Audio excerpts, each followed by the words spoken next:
you very much. Welcome to the school committee meeting of Tuesday, October 15th, 2024. I always forget I need a motion to open before we even do the Pledge of Allegiance, right?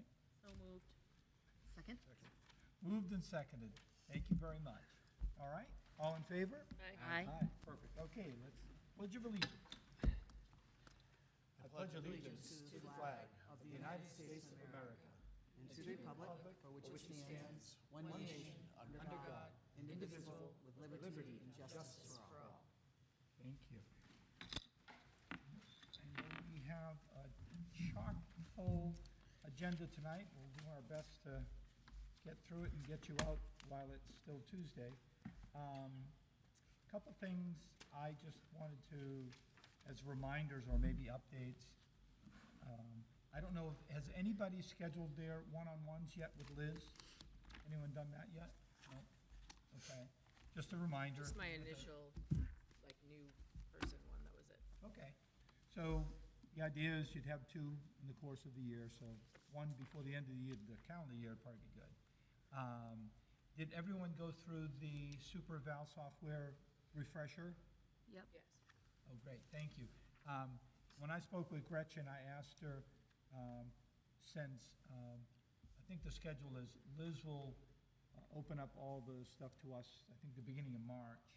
Mm-hmm. So in February, we'll invite Gretchen to be on the screen here with us and take us through one more time what the next steps are going to be, just so it's all fresh in our minds. When will we be doing that? In February. Oh, good. Okay.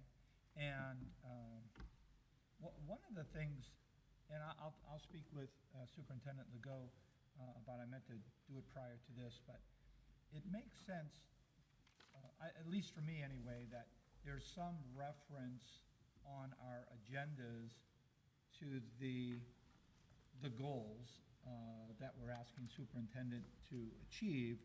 And so maybe ahead of time, we can, which one do you want to talk about this week, this month? Okay. So, but I'm sorry to just mention that to you in the public forum, but we can talk about that separately and kind of work it out. To me, it just kind of makes sense that as a committee member, we say, oh yeah, we talked about that on such and such a date. So, I did finally get a hold of MASC for the workshops that we requested. I meant to print them out, I'm sorry. I'll send you all an email, the list of the 4 that we identified. The MASC is very much behind because they haven't replaced Jim Hardy yet as a field rep.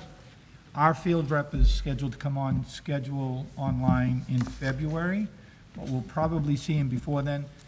I think Tracy will probably end up doing 1 or 2 of these workshops with him so that he's kind of up to speed. But I don't have dates yet, and she's going to get back to me about that. And I don't know, the whole idea behind, related to our 1 meeting a month, is so that, A, it frees up time for subcommittee meetings, so you're not totally bottlenecked. But the other piece is to, as part of this, is to get the material out reasonably in advance so that you have a chance to look through it and ask any questions. And I don't know if that's working yet or it's still things that we're kind of get used to. But that's the whole idea. I know you get, in this case, you get a lot of stuff ahead of time, but if you have questions, you can either direct them through me or through Liz, or make sure that you get an answer so that, again, it kind of helps with the meeting so you can have your answers even before you sit down. So, and the annual calendar update that's on my notes, I think it's on the new goals for the committee, right, Ellen? I think you or somebody reminded me about the annual calendar update. Oh, yeah. Since we're now, okay. I have those notes. I try to get that done before our next meeting. And we're in the process of replacing Michael. Michael has asked to resign as our recording secretary. I don't know, I forget the title. Clerk, thank you. Recording clerk. So, done a great job. He's got a lot on his plate. So, I think, Liz, you said you have a couple of people interested, and so by the time we have another meeting, We we'll have. posted it right when Michael's resignation came in. Right. It's posted in-house first, and then if we didn't get any in-house, then we would put out, but we did get some candidates. Oh, And so we super. will have them in place, and as I just said to you, Yep, we'll talk about it, and then we'll have it in place for the next meeting. great. Thank you very much. Thanks, Mike. Thank you, Mike. I know that's not easily done. Public comments. Anyone here for public comments? No? I only see one public, so, okay. It's Ainsley's So ride. that's- Okay. Well, to that effect, we'll ask Ainsley to go next so that you can warm up the car. Go ahead, Ainsley. What's the latest update? So at the Central School, the second graders are enjoying the water-wise safety lessons at the YMCA. It's a 5-week program on Tuesdays and Thursdays through the entire month of October. Ms. Trumbull, the library media specialist, is continuing to organize the Central School outreach program called Sandwich Jam. Second grade classrooms will each have an opportunity to make bag lunches for Father Bill's main spring house in Brockton. Miss Boughton's class will hold their jam on Friday, and Miss Burns would like to thank the PTO for funding the supplies. And on October 25th, which is a Friday, the annual character parade will be held. Second graders will dress up as their favorite character from a book, and with the weather permitting, they will parade around the blacktop for students and families to enjoy. And at the middle school on October 26th or the 25th, Haunted Halls and Creepy Cafe will be held, and that's one of my favorite traditions there. And for the high school, last week was our homecoming spirit week. We had homecoming dance, dinner, and we had the homecoming game. And all events were very successful, and Spirit Week was very fun.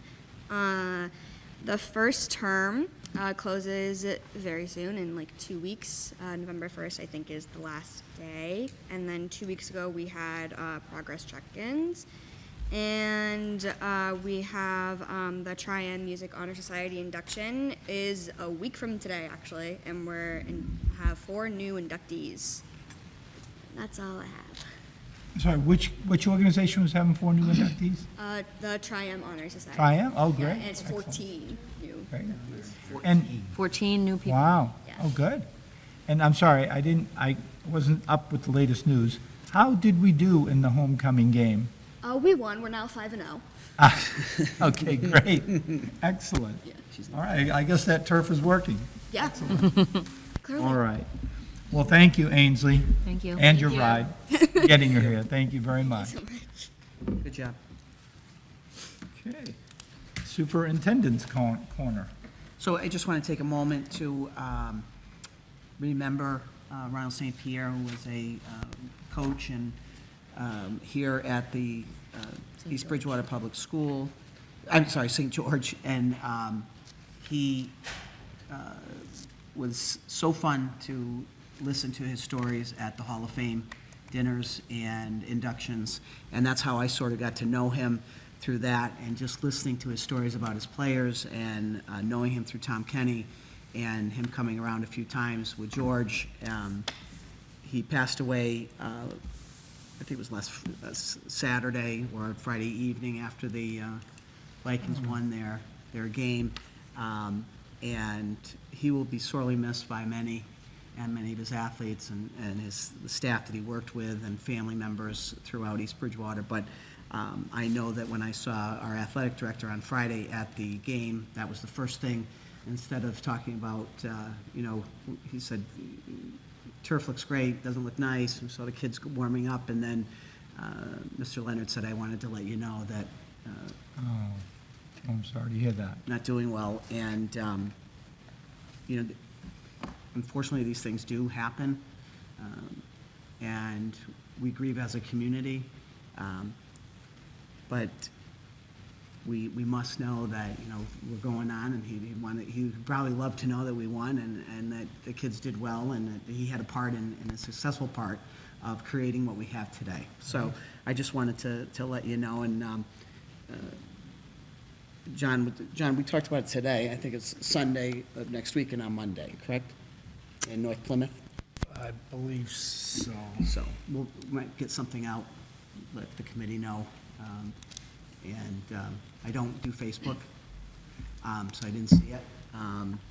But I did see Patrick, and we'll get some more information on it. Great, thank you for sharing. Just a quick turf and track update. We've played 2 football games here on the turf. It does look beautiful. It is working. The blue looks fantastic on the track. I can't believe that we are on time, that it just looks terrific out there. This company is amazing, and it's so clean. I mean, they pick up right after themselves, and if you look at our parking lot, 5 weeks ago, I mean, there was rolls and bundles of everything out there, and there's nothing left. And they're doing a great job on that. We are still waiting for some caps or some covers for the long jump pit, the triple jump pit. So we're looking where the sand is out there. So we're going to cap that off with some covers for that, and that'll make it look a little bit nicer, aesthetically nice. And then there'll be some new lighting coming, and that'll soon to be seen when that goes up. But it's moving along, and it's nice to have the kids come back home. I saw kids out on it today during gym classes, so it's starting to get used. And the company's still here. They're still on site, and they're still moving forward. So it's nice to see the kids to play on it. I went to the New England Association of School Superintendents Conference in Westbrook, Connecticut. It's just a lot of great information. I met with a lot of companies that what we're doing in our district, human resources, DEI, talked about, but one of the major ones that came up, and it also came up today at our EBCCC coalition meeting, was that NEASC is working with the Massachusetts Interscholastic Athletics Association, which I sit on the board, but I did go to the presentation. Connecticut has been reviewing their athletic programs for 8 years now, and it's almost like a NEASC visit, like we do with the high schools. They bring in the executive directors of each of the athletic conferences of New York, Rhode Island, New Hampshire, Massachusetts, and Connecticut. They go to the school district, and they look at your athletic program. And they go through, and what are your strengths, what are your weaknesses, what are your policies, what are your protocols. It helps us with budgeting. It helps us with, what are we doing right by our students? Is our athletic program growing? Can it maintain itself? Can it sustain? What are the athletic fields like? Are we equitable on Title IX? It's just, I think it'd be a great opportunity for us to see where we are in our athletic program. Another review by people who do it all the time. So Taunton was one of our pilot districts last year. John Cabral did speak at it. He's the superintendent of Taunton. He gave me they have the pilot information has come back. So he had his pilot on him. He's now has his actual document. It may be up on their website now, but what they went through, it was one day. They come in, they speak to the principal, the athletic director, coaches, the student athletes, community members, school committee members, talk to us in central office. They find out what are we doing from A to Z, and then come back and compile it and give you back a nice, like a NEASC accreditation visit. It's another avenue for us to explore to make sure that we are being equitable, that we do have diversity amongst our coaches and amongst what we're doing, that we have enough sports for boys and girls. They did bring up, Connecticut brought up that they went and reviewed a school. I'm not going to tell you what state it was in, but Connecticut was part of the visit, and they said that they went in, and the female athletes were like, oh, we got a new weight room. So they went and they said, well, where was your old weight room? And the old weight room was a small closet.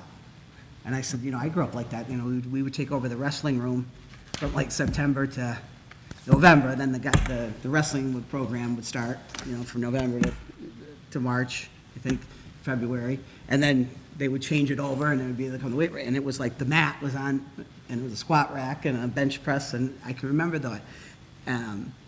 But this school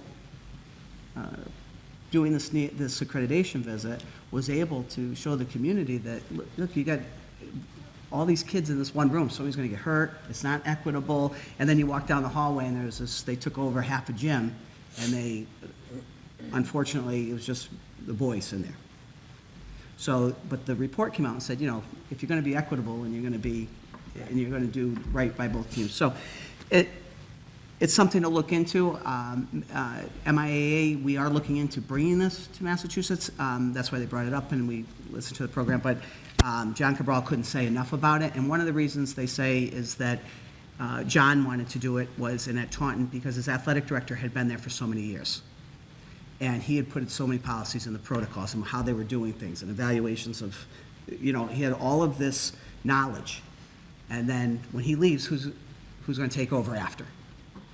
And will it be going in the same direction as you had it going in as a school district prior to one leaving and one coming in? So that was just one avenue, and I wanted to bring that up. But it was a great conference and a lot of great information. Tonight you got staffing and positions update. We have all positions filled except one here at the high school.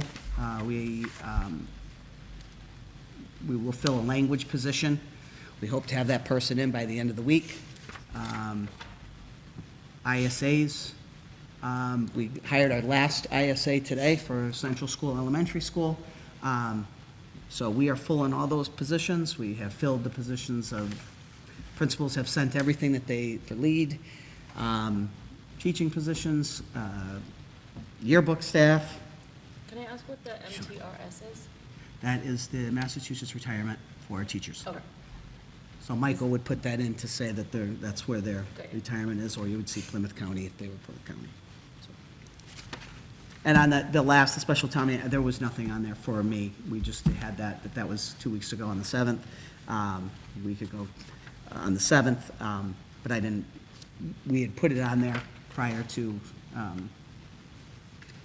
don't really have anything much more to say on that. And I know that you have 30 policies, so I do not want to belabor what I have. If any questions, tomorrow, I do have one more. Tomorrow, Kelly Damalis in AP Environmental Science. She is a lead teacher and lead teacher from grade 9 through 12 in science. Over the course of next year, she will be changing the direction and methods in her APES course to reflect the real-world approach to tackling environmental and sustainability issues. Throughout the year, she will be hosting presentations. One of those presentations, innovative solutions to those problems, will be tomorrow. And if you are welcome to come, it is at 8:45 in the morning. I'm going to try to get up there to take a look at it. And see the kids and Mrs. Damalis, and there will be more of these throughout the year. If you have time tomorrow, that'd be great. But I did say that we'd bring this up to you tonight, and just let you know verbally that this is what she's going to be doing through the year, and she's asked me to ask you to come and take a look at it. So we will send it when her next classes, I think it's throughout the year, but we can give you another date. Yep. And on one of your notes on here was special town meeting, anything we? No, that's why I just said, I don't have anything on there. I Okay, said, great. that was on the agenda prior to you going through it, and I think it just never was taken off. Okay, thank you. Reports and discussions. I believe the 3 of the standing committees that have met since our last meeting was Budget Subcommittee, Policy, and School Committee Goals. I know Dan's not here, and Peter wasn't at the Budget Subcommittee meeting. We met, Dan and I met with Liz to talk about the HR position, the DEI, perhaps DEI position. Nothing definitive came out of that meeting, but what we did do is to ask Superintendent Legault to get some relevant information from like-sized districts as us. I know we had some bigger school districts who use these roles, but we thought something more relevant to our size would be helpful. And then to look into HR software that would really help. I mean, I think we had, what, 350 employees, and, you know, I know there's got to be software out there that kind of helps bring all that together. So that's being developed as well, too. And, Can I ask a question? yes, go ahead. What's the software you use for payroll? So we do payroll here on, So it's not like a Paychex or anything, there'd be no HR platforms attached to it? no. Okay, thank you, that was it. Well, that was one of the questions, because I've spoken to a few people, and they said, well, do you process your own payroll? I didn't know if you sent the data to the town and the town cuts the check? We send the data to the town sends it to the payroll company. Okay, that's, I kind of thought that was the So case, but thank you. The town uses a payroll company. Yes. All right. Any idea what- I think the name is CDS. I Okay. don't- Okay, Thank you. we'll find out. Okay, thank you. And I know, Liz, you want to see if we can schedule another budget subcommittee I meeting? think so. I think, Yeah. yeah. And then DEI, North River Collaborative we did hire a DEI person full-time, and we can bring them into our districts Perfect. and to do some work for us. So I have a meeting with Arturo Forrest. I have not met him personally yet, but I will be. He'll be in the district next week on the 23rd to meet with me. Great, great. And just while I'm thinking of it, that's a great, let's say, either tonight or our next meeting, if there's more to report on that. For instance, one of Superintendent Legault's goals is to, you know, have a program around DEI or bring in, do an audit or whatever. So this would be whatever material you might get would be filed under that. So when it comes time to, you know, sit down and look at a review, you'd have that, oh, yeah, that's right. I know we talked about this, we brought in this person. So just as an example, because there's so much going on all the time, it'd be good to be organized around it. May I ask something? Yes, So would he would be able to come into our district at no cost because we pay into North River We pay already? into North River, but we also do pay hourly fees, and we do pay consulting fees with Okay. North River at times. Okay. If we need to go out for an OTPT, he's going to be looked at like that. Okay, so there would be Amongst a, having a salary, he's also going to be, because that's how we work at the collaborative, we bring them in, and, we also have rooms, from North River Collaborative that they use during the year and during the, summer. yep, And so lots of times we trade on services okay, for the room here, so. The cost is probably, it will be minimal. to well, the in district. comparison to what we've talked about for Yeah. numbers, I'm guessing, Right. yeah. Yep. okay. While I'm thinking of it, Mike, if you could help me, it made perfect sense to me that anytime there's going to be a subcommittee meeting, we've got to let you know so it can be posted. So if you make note of that so that on the next agenda for us, we know, oh, such and such a subcommittee had a meeting on the 15th or whatever. Just that way we can keep, we don't miss anything. Just like on this agenda. Yes, perfect, yep. We all have a calendar through Google that's assigned to our email addresses through the school. Maybe the meetings go in the Google Calendar? Oh, great. You know what? I've never used the Google Calendar assigned to me through the school, so. If people feel comfortable doing that, just a suggestion, so that, Well, I We still guess I have do. to post it. yeah. I do, No, yeah. I know, but just so there's transparency for everybody to see it, Michael doesn't have to keep one of, I'm sure, 100 lists, Okay, if anybody thinks it's a good idea. Just a recommendation. okay, thank you. Policy Subcommittee, I know, Well, You- can I skip you to guys the are- goals one first? The goals, it's the easiest. as the chairman, I will allow you to do that. That's my power. I know. Leadership power. Congratulations. Don't let it go to your head, Gordon. No, go ahead. Sorry, go ahead. So the goals are pretty self-explanatory. You can see in red, the red line track changes. We just added, we changed one word from create to maintain because we've already created that, so. And then we added this paragraph at the top, and in goal number 3, we added a line. And that's it.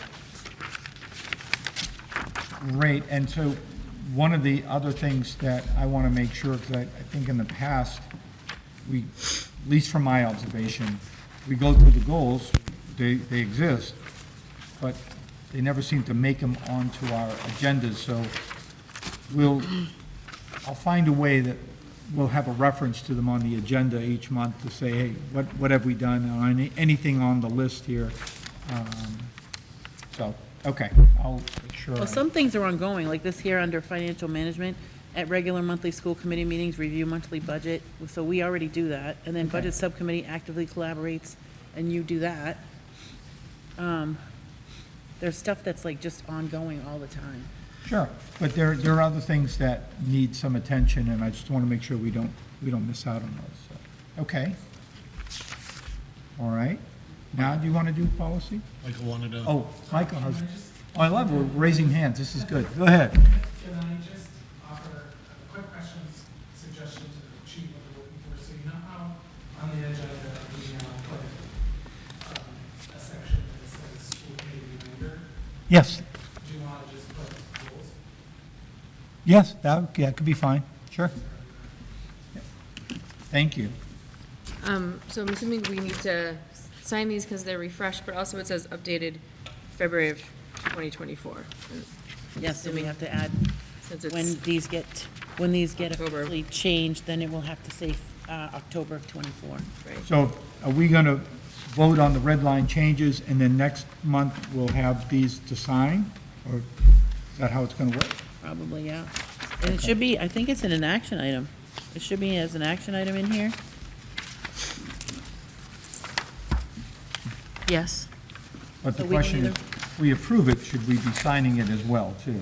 Oh, well, I don't think we have a fresh copy. We probably have to approve them first. Yes, there is. This Oh, top there sheet's is? a Oh, you brought it? Oh, Mike, It's a fresh copy, it's just to Amy's point, has the wrong date, so can we, it's about signing it with the oh, not do correct you have date. one with the correct date on it? At the bottom where it says October 24?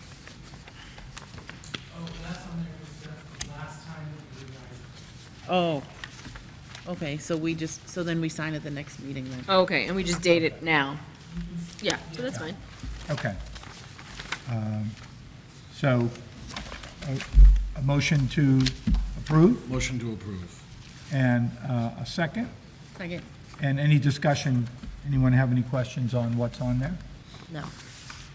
Okay, Do you, is this a copy that's not stapled that we could pass around to sign?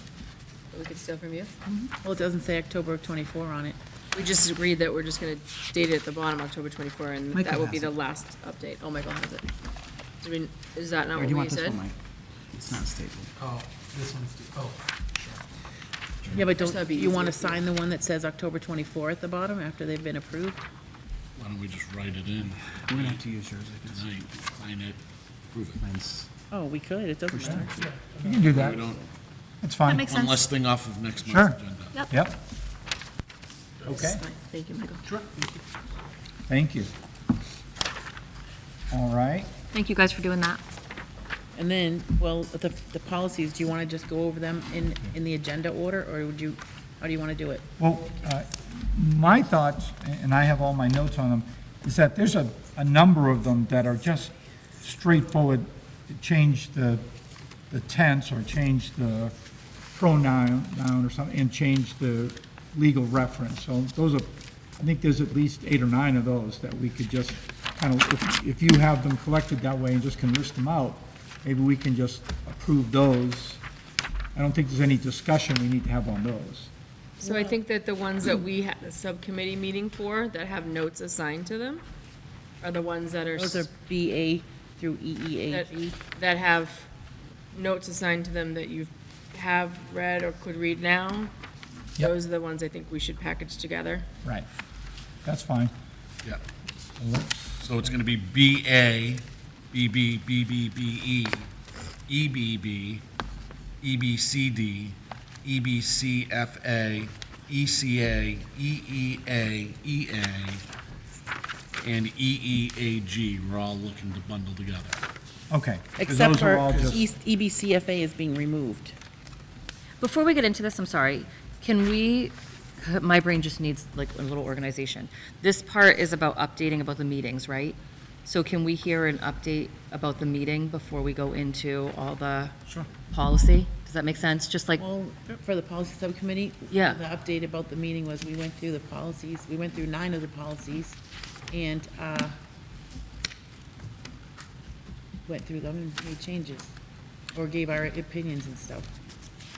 But we met twice, because then we had to, what did we do the second meeting? The first We meeting- met twice, because we had 2 subcommittee meetings, with the goals. And then in the, policy meeting, we looked through handbook, Oh, right. updates. And we also looked at policies. So in that, following meeting, we then went through these notes and pulled together these 10 policies that we reviewed collectively against the MASC changes, and either agreed or disagreed based upon the notes here. So a number of them will say adopt the policy, adopt the policy. I feel like these are, they were all unanimous. We agreed upon the changes, and recommendations, I think, are pretty straightforward. The additional policies, we did not meet as a subcommittee on. okay. EBCFA is getting removed, we recommend to have removed that one, though. And actually, I spoke to someone at MASC afterwards, and they have since removed that EBCFA policy from their manual also. Is that security cameras in schools? No, that's No, it was Face face coverings. face coverings. Face coverings. EBCFA. Oh, EB, not EC. Okay.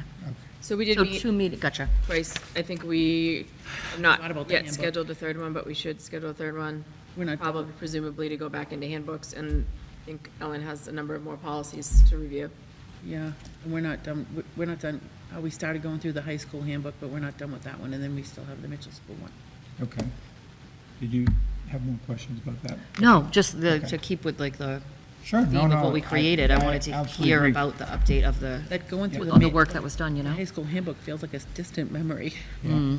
The, so it makes sense to me, when it comes time to approve these, we group them, the list that you just made, Peter, pretty straightforward, just tweaks and tunes, and then just go off the list that you just referenced, Amy.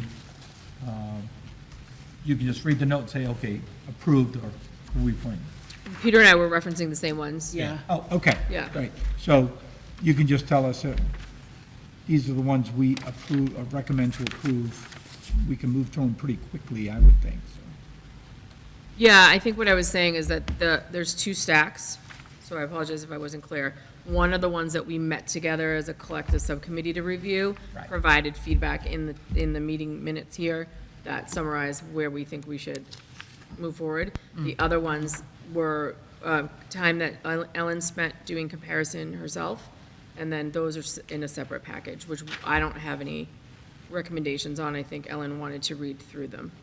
Okay. Well, Okay. what I want, well, some of them are Title IX, and they're, like, legal changes. Right. And Title IX is no small feat. That's about, what, 8 or 9 pages worth of, And the DJE, that was, one Yes. we had from last spring. that was So, procurement? If you wanna go, we can go over them, I mean, I don't wanna, but we should probably go over them in order, so it's not so confusing, except for the group that they just talked about. Right. Well, if we could, whatever the most efficient way of going through them, fine. And then the question's going to be whether, I think we're supposed to have 3 readings, or we can waive that and just do 1 reading. Okay. So as far as I'm concerned, we can do 1 reading, as long as we feel like we're comfortable with it. I would make a motion then for us to waive the second reading on the ones that the subcommittee has already gone ahead and made recommendations on for approval, which would be BA, EB, EBBE, EBB, EBCD, EBCFA, which is being removed, ECA, EEAEA, and EEAG. And then EEAA, I think you missed. Yeah, I was, Oh, we didn't review that one. We said we revisit it at a future meeting. Thank you. so, Okay. motion to waive the second reading and approve those. Okay. I second. Second. All in favor? Aye. Aye. Okay. Any, I didn't ask for discussion, but it seemed like we were already discussing it, so. So can I okay. just ask for, like, the way that it works, because again, I'm new. So we waive the second reading, but then do we still then review these meeting minutes, Well, or no?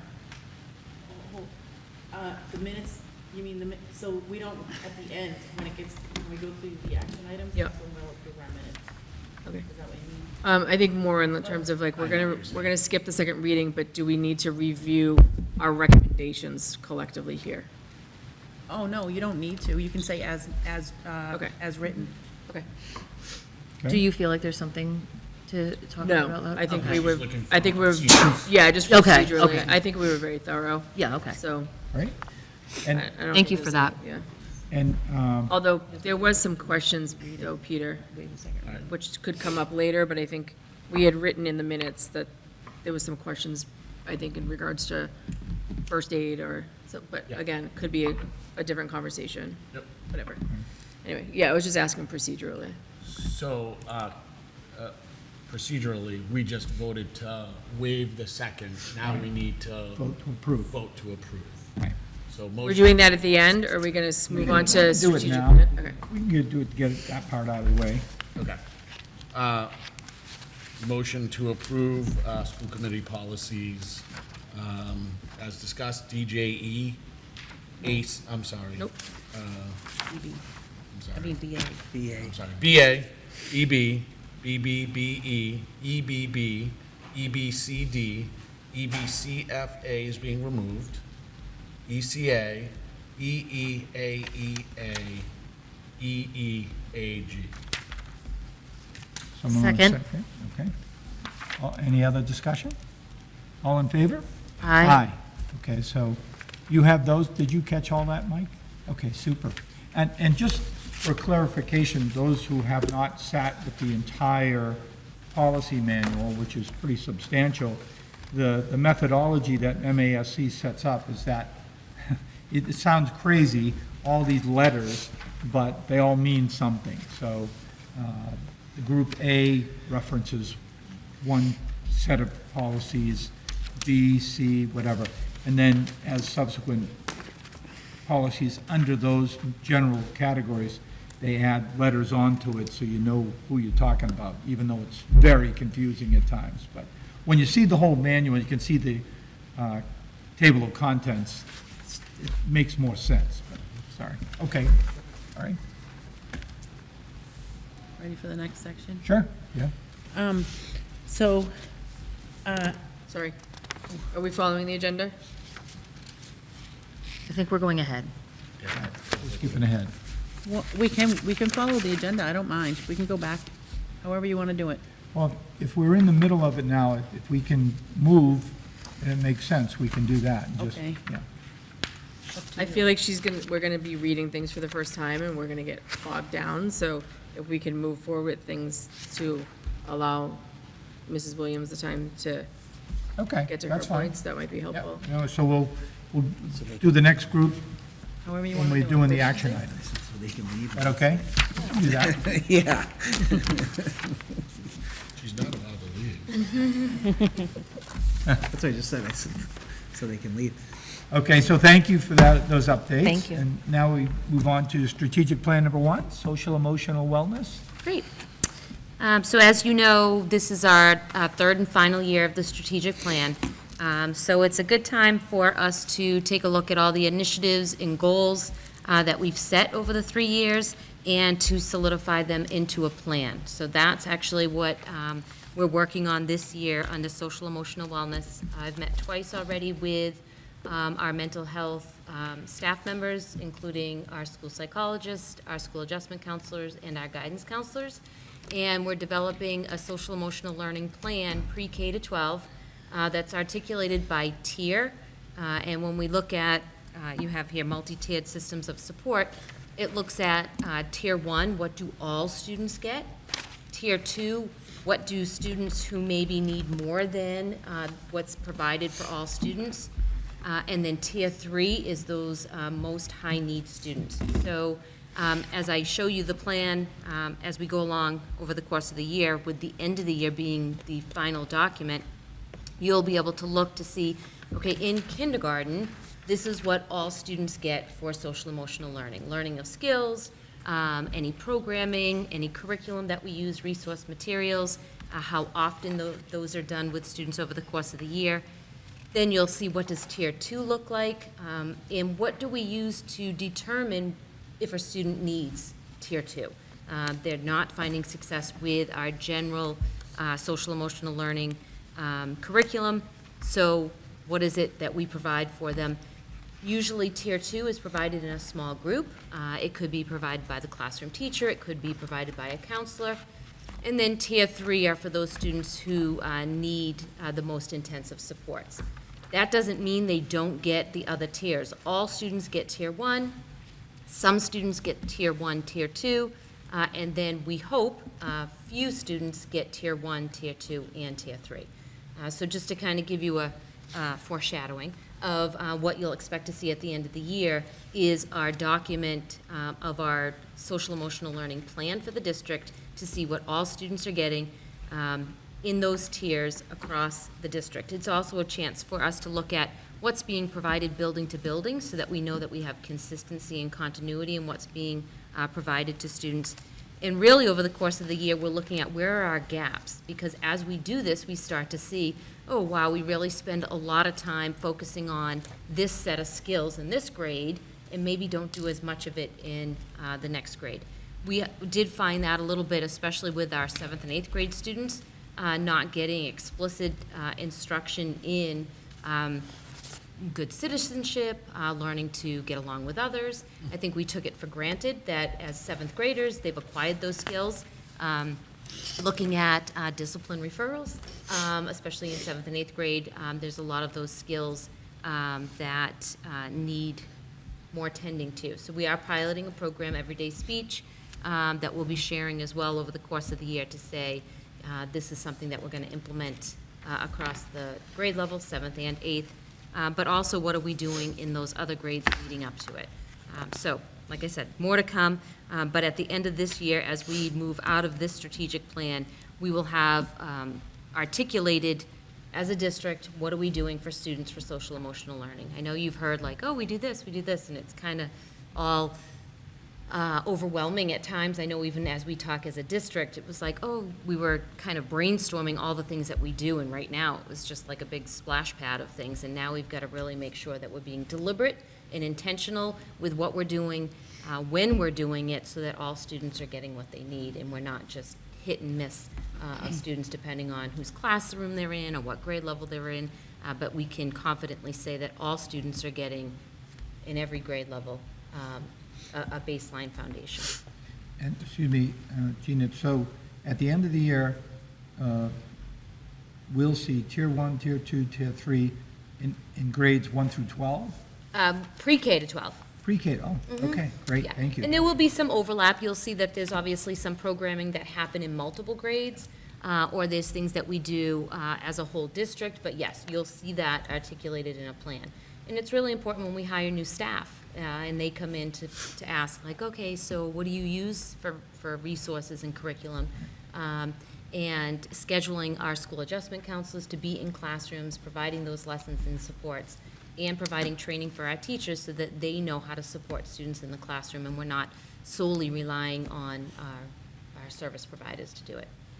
That would be great. To your earlier point, I love to hear all the different things that are happening, but it's nice to have an overall, hey, here's the whole map, and here's how we're moving through it. I think just helps, because I don't live it every day, so I want to hear it, but it's good to have a map. And if that's what we end up at the end of the year, that'll be really helpful. That's the goal. Thank you. Dr. Williams, in conjunction with that, does it take a look at, you mentioned the word resources and talking about that, will it allow for you to be able to adjust resources in the future as you see there's needs in other areas? Or, so as you're throwing all this to understand it all, like, how do you tie the resource part of it together? So it works nicely because with our curriculum review cycle, our social emotional is what's up this year. So as we take a look at creating this plan, we'll know what are we making recommendations for going into next year. Okay, great, thank you. Okay, are we Good. set? You- Yep. Moving on to UDL? Sure. Just before that, it has professional development, just to let everyone know, on that September 25th, we partnered with the East Bridgewater Police Department. Every year, staff get trained in ALICE, which is our intruder training, crisis prevention training. So all staff members are expected to do an online training every year, whether it's a certification if they're newly hired, or a recertification if they're a current employee, as well as a face-to-face. So they had a 30-minute training with Deputy Chief McLaughlin, and then they had scenario training, which is actually going through drills in the classroom. So that was on that September PD, the half-day for staff. So we covered that. If this might be part of one of the things that we were talking about out the subcommittee with regards to the deliverance of first aid, and whether or not I think there was some discussion with regards to, from the policy standpoint, who's responsible for administering first aid and what that definition is, and whether or not we've actually trained the staff to feel comfortable to administer first aid. So I don't know if that's part of ALICE, and then maybe could be part of safety at some point as well. Just something to think about. Yeah. So as part of our annual mandated trainings, universal precautions training is always done every year. That's through our school nurses. As part of ALICE, the police department also does Stop the Bleed, which we have the tourniquets stationed throughout all the buildings. So that training is done. But mostly with the first aid, it comes down to universal precautions, making sure staff are keeping themselves safe, keeping the students safe, while tending to a student until medical attention can be given, for example, maybe at recess.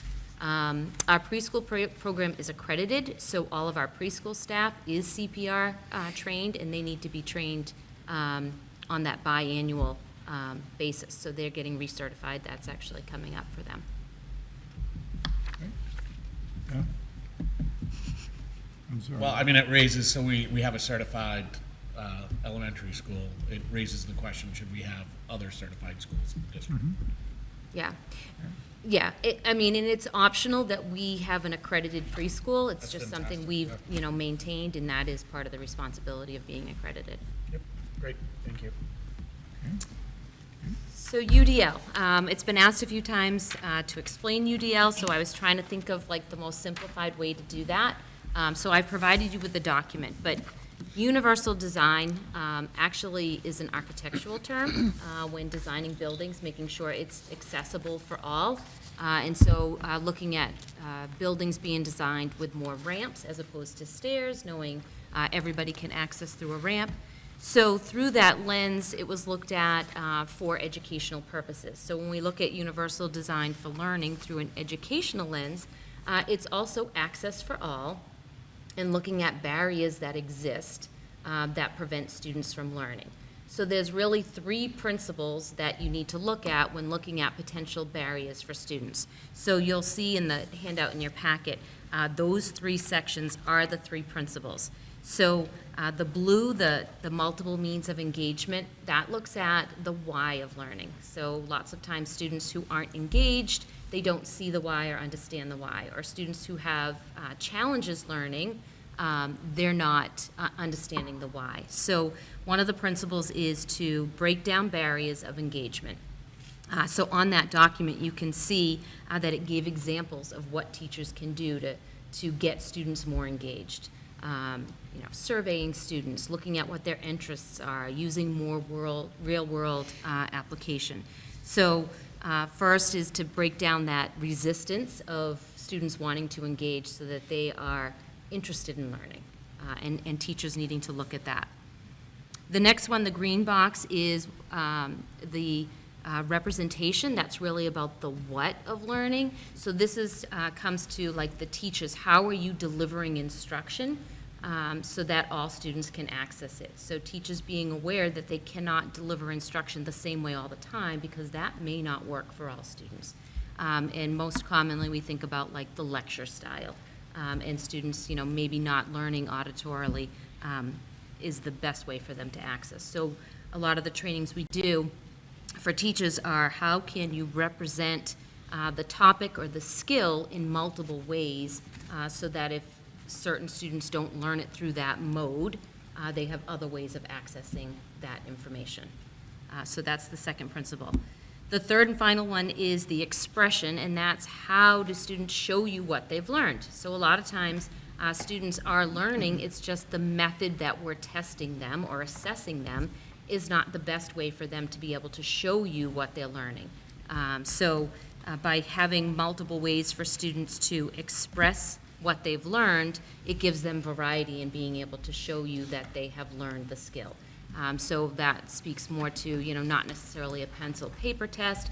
Maybe it's a hands-on approach. They're doing a project, or they're acting something out, finding multiple ways that students can show you what they've learned and not having like a traditional one-size-fits-all. So when we were first learning about universal design for learning, one of the analogies that the trainer used that still stays with me today is, and this is Katie Novak, who is well known in the UDL world, and DESE uses her quite a bit when they're creating documents for universal design for learning. And she talked about a dinner party, and she said that if you're hosting a dinner party and you have 20 to 30 people coming, about the size of a classroom, and you decide to prepare a casserole, and everybody comes over, you've just eliminated certain people at your party from being able to have your meal, because they could be lactose intolerant, they could be a vegetarian, they could be gluten-free. So when we look at learning, if we have one way that we present it, we're right off the bat eliminating a certain amount of people. So she said, look at it like a buffet. So, you could have a lot of those same things in that casserole, but if you kind of separate it out, and then people have access to pick and choose what they like and what they want. Now, you've included everybody, and you've planned ahead for it, as opposed to when people talk about, like, oh, I have to differentiate for everyone. That's, you have a lesson, everybody's come to the classroom, and you put this lesson out there, and now some aren't accessing it, and now I'm running around the room making a change for you, making a change for you. And that's reacting as opposed to being proactive in creating lessons that everybody can access the lesson the way they need to and the way that they're going to find success with it. So I don't know if that's helpful for you, but that's what she used, that analogy. So I'll be happy to share more as we go throughout the year if there's more questions.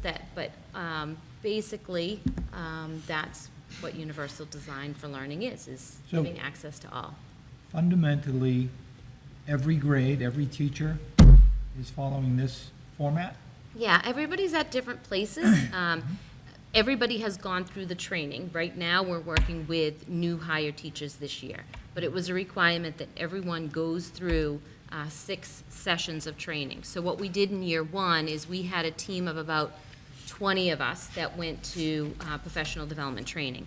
And from the group of 20 that went over the course of the year, we had 6 staff members who said that they will go through the coaching training. So it was a graduate level course that they took, and they became eligible to be coaches. So now back in the district, they're UDL coaches, and they're the ones that do the training every year. So we're not paying every year for the training. It's difficult sometimes to free people up for the training, but we've definitely committed to that and made accommodations to make sure that everyone is freed up. So first half of the year, 12 people go through that training. Usually it's about once a month. Second half of the year, it's another set. So over 3 years, we have been able to cycle everyone through. So what was year 1 when we started? When was that year? Yes. So that was prior to COVID, so it was probably 2018, 2019 that we did that 1 year. Clearly, COVID created a little bit of a delay in getting everybody trained, but Okay. it's been enough time. And now, principals are looking for these strategies when they're doing observations in the classroom. So it becomes part of the evaluation process as well. Perfect, thank you. Thank you very much. I thought it would be helpful because over the time, when we've gone through the strategic plan, many a time UDL would be referenced, and I'm thinking, only know a little bit, because I saw the book you passed out, and I've done a little bit of research, so I just figured it would be good for everyone to have a common ground that we're drawing from. So thank you very much. You're welcome. This was very easy to follow along, thank you. I didn't know I had a question to ask you before, so I apologize. Do you guys notice, or is there anything that's noticed with trends of our students' grades? Do you, it's a big question. Do you notice if students' grades are improving, like across the board in terms of what it was while teachers are using UDL more? I'm not suggesting by any means you track it, but I didn't know if that was something that you did and as a way to see the benefit? So we haven't started with the student grades. What we are looking at is our referral process. Because typically when students are not finding success, the first go-to is referring a student to our child study team. Either they're not academically doing well or they're not doing well social, emotionally, or behaviorally.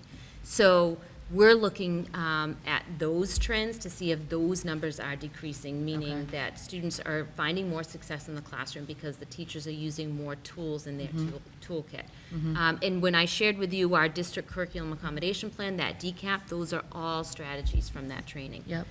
So that's what we're following right now, not so closely connected to grades in the classroom, but less referrals to us means more success, which ultimately should Right, because if they were better struggling in the grades. classroom, you'd be getting more referrals to a certain grade level anyway. Right. Yeah. Yep, Okay, thanks. you're welcome. Anyone else? Any other questions? No? We move on to the business report. John? I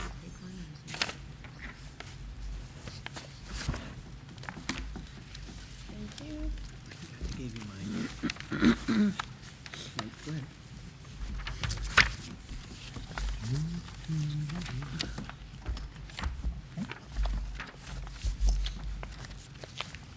And if we have, and obviously we need a set for Dan. Yep, I have it. Okay, great, thank you. We'll just put it in this mailbox. Okay. I like Thank you. Peter, can I see the microphone next to you? Mine's turning red. So there are 4 items I just want to go over tonight. Please. The first, page 1, is the project and summer work update that I presented at the last meeting. You had requested dollar amounts next to these, so I added the dollar amounts. There are also a couple additional ones I added. As I reviewed this, I noticed there were a couple additional ones that should have been added. You can see the handwritten notes, the switch project was completed last week. And the main entrance video intercom system was completed last week. I added one item that needs to be addressed, and that's the art room, the kiln, and the ventilation in that room. We need to address with Brian Kiley, and he has told us he is looking into that. What happened to the kiln? Just out of curiosity. It's Not old. overheated? Oh.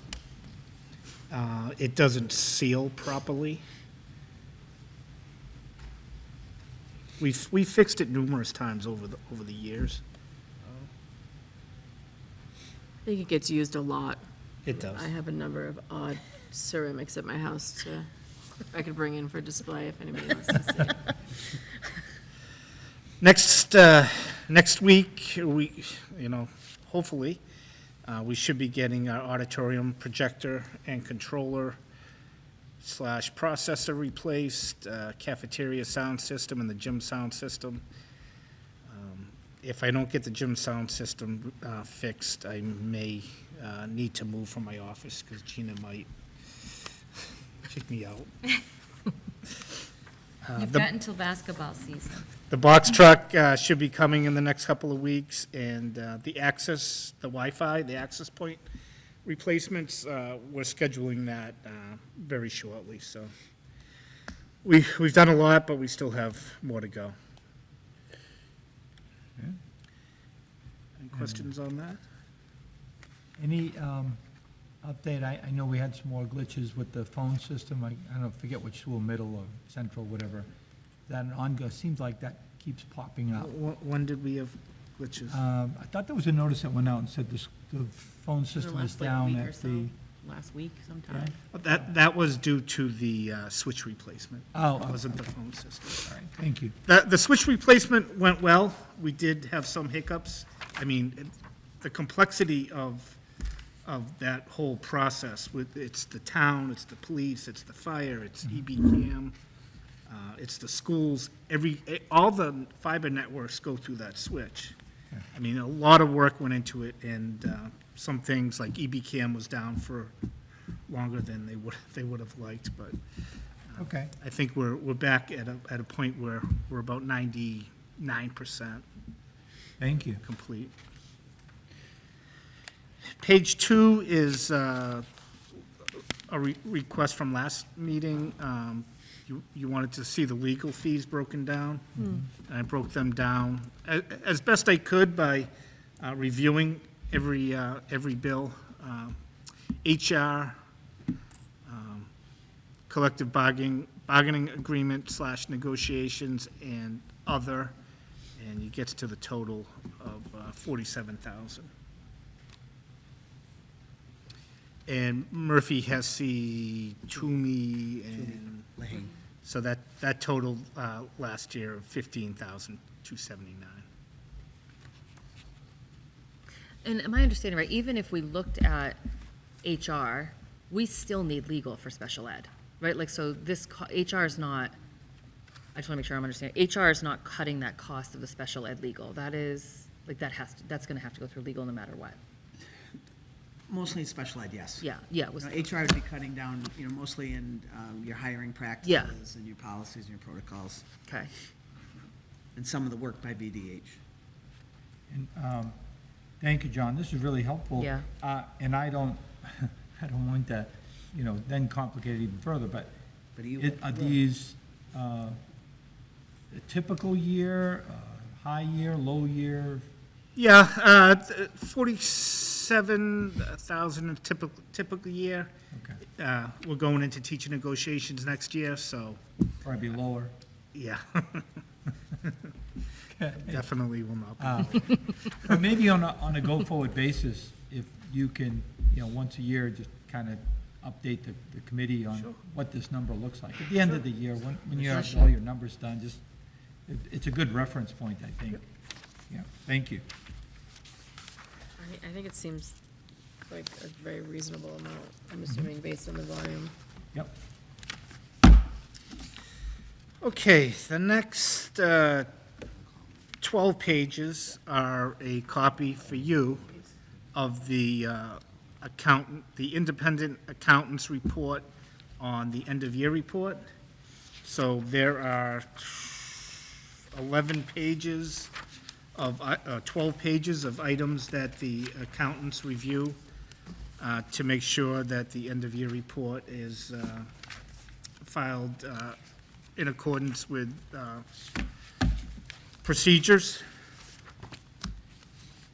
and everything reconciles. I'm happy to let you know that there were no findings on the fiscal year '23 report, which was good. There was one finding on page 6 that relates to a fiscal year 2022 end-of-year report. So they found on the fiscal year '22 report that I did not accurately report an MSBA payment for the roof.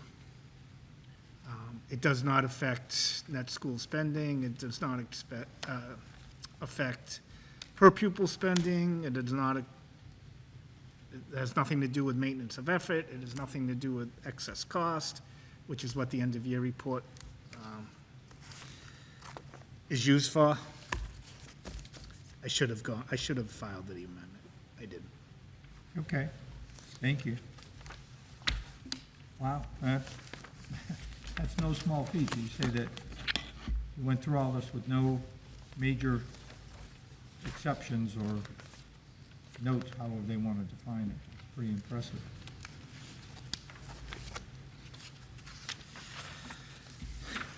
So on page 15, this is also related to the end-of-year report. This just shows I mean, obviously, the biggest thing for the end-of-year report is making sure all expenses are captured. This is what I present to the town, and what I also present to the accountants to show, first line is what is reported as expenditures, and everything below is the backup. And shows you that, due to rounding, I was off by $2. So it starts, for instance, in column 1, school committee appropriations. Yep. The 23,611, that's our budget. That's what I reported on the end-of-year report as expenses Okay. And then- from our budget. Okay. And then, Below are all the backup reports I used to get to that number. yep, And you could see I was off by rounding of $4. okay. And you probably say, I mean, why don't you fix the rounding? The thing is with this end-of-year report, I mean, I'm filing tuitions on one report, and then another report, I'm filing tuitions broken out by age, and another report, I'm filing tuitions broken out by sped category. And So it's thousands of line items. if they don't equal, Yeah. I get an error. Right. So I could probably spend a day or so and go back and fix the rounding. For I $4. figured What if if I I'm just off- give you the $4? if Yeah. I'm off by $2 at the end of the day, it's okay. And the column number 2, the city and town appropriations, can you give us a little background on that? Just- Yeah, so those are the costs that are allocated to the schools from the town. Those are in, maybe if you want to go to the page 16, you could see the breakdown by the different line items of the cost report for those costs. So this is the same thing as the page before. It just breaks it down by all the different line items. So you can see city, town appropriations, under business and finance, that's costs allocated to us, the treasurer's salary, the payroll salary, soft right expense, things like that. Then you've got human resource and benefits, that's from other staff that are up at the town hall. If you go to the next page, transportation services, that's a regular busing, and then you get, if you want to go line by line, I'm happy to do it, but school security, that's the resource officer, custodial, that's all the custodial supplies, you've got heat, electricity, the DPW for the maintenance of grounds in the building, pension payments, health insurance, principal and interest on debt. So those are the things that are not in our budget that we vote on every year that are allocated to us from the town. And we pay those monies to the town. Am I understanding that right? So we don't pay those monies to the town, so all those items are included in other I parts see. of the overall town budget. Okay. Oh, I see, allocated, you said right, okay, yeah. And so, the school choice and other tuition column, I'm sorry if you were gonna go, these are the only questions that popped up to me. Okay. So, the column 7, the school choice and other tuition, that's a pretty big number, that doesn't so school, at the end of the day, it's 409,000, well, that's not what we get from school choice, It's right? also preschool. It's all, I'm sorry? Preschool? Preschool choice, I didn't know if the tuitions were for people going out of district. Nope. No, that's all? Nope, those tuitions are in our budget, which is in column 1. Okay, great, thank you. Thank you. So this gives you an overall, if you look at page 18, what we vote on is column 1 in our budget, but you could see 12.5 million in costs that are associated from the town.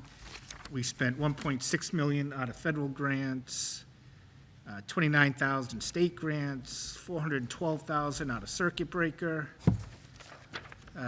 You've got the athletic fund, you've got the food, in column 9, the food service fund. So 23,000 out of our operational budget, but overall, we're looking at almost 41 million.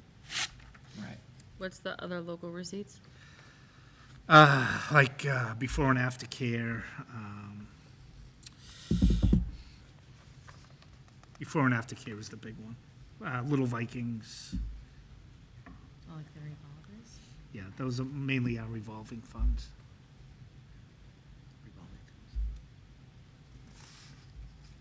Looks like the biggest one there is civic activities and community services. Is what, how that other local receipts, that's 520 out of that 862, it looks like. That's before and after care. Right, that's the performance, so that's. Little Vikings before and after care. Okay. Thank you. Two.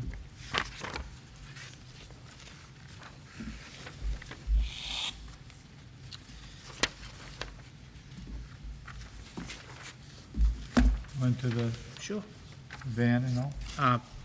The next 3 pages, 19, 20, and 21, I'm asking your permission to declare these items as surplus so we can dispose of them or give them away or sell them. The van, the box truck, and I have 10 piano desks remaining.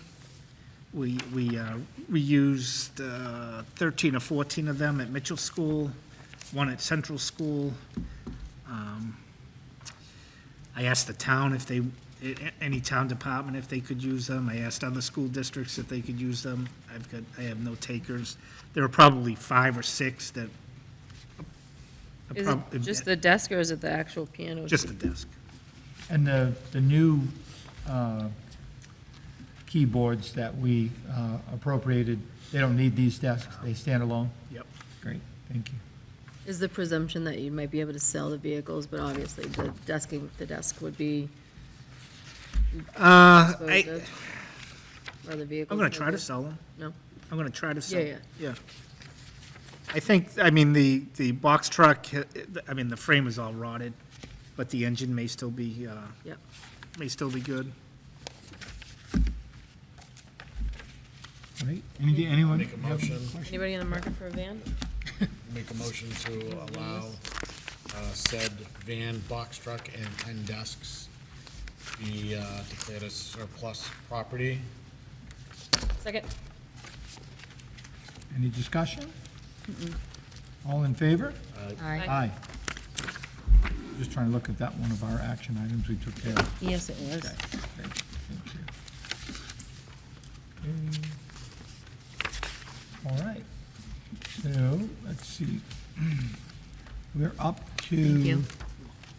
to Jay Fallon, obviously, he's not here tonight, but we got his, sorry, I'm trying to collect all my stuff. Thank you, Mr. Shea. Yeah, we got his report. So I don't, whatever questions you might have for him, you can, off of that, you can ask him the next meeting.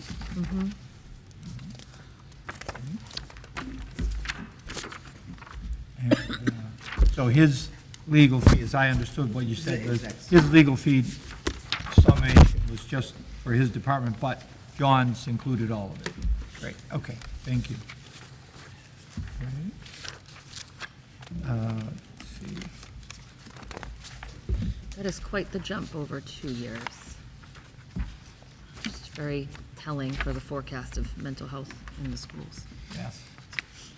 Quite a difference in money. MASC resolutions. And I have notes on my phone for this. I'm not texting during the meeting. I have notes in my book for this. Just letting everybody know, that's why the phone's out.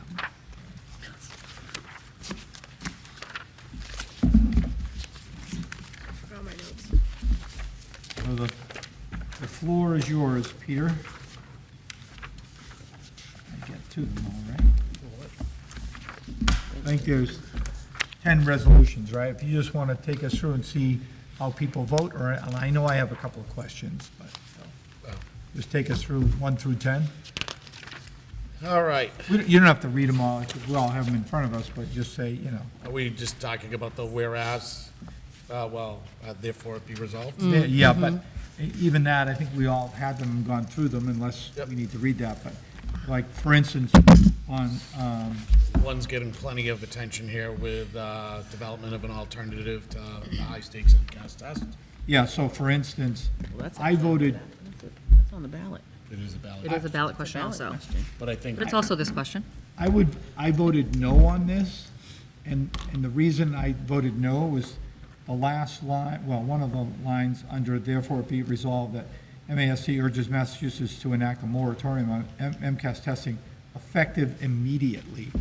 Everything well, not everything we're looking at, but MASC, I mean, those test scores, okay, what do we do in the interim if they go away immediately? I don't disagree with the concept of replacing them, but effective immediately was the one thing but that was just my vote.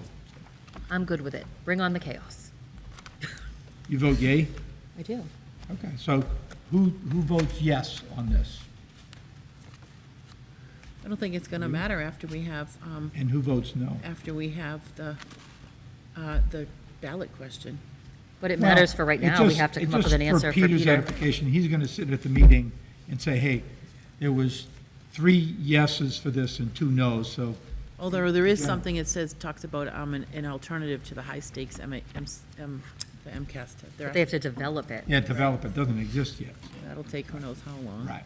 I felt pretty strongly that from sitting, listening to them talk through this, that at the end of the day, these are all just recommendations. Oh, yeah. Whether or not any of this makes it to legislature and becomes anything, right? So I think realistically, we have to look at it from a point of view of like, are we okay with the MASC just putting this forward to try and push agenda or not, right? We're not making any definitive decisions about MASC or MCAS, it's just, are we okay with them pushing this forward as an item that they want then the powers to be to make legislature around, right?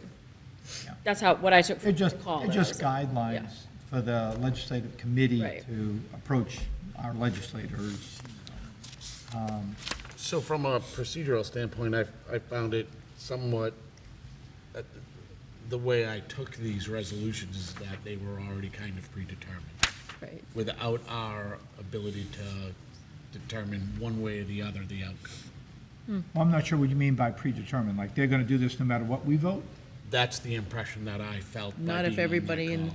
not if everybody in the, whoever's voting, all the delegates, if they all say no, then they're not gonna bring it forward to legislature. So there was a discussion during that at some point in time, sure, somebody gets up and will retort, what is the will of this? Yeah.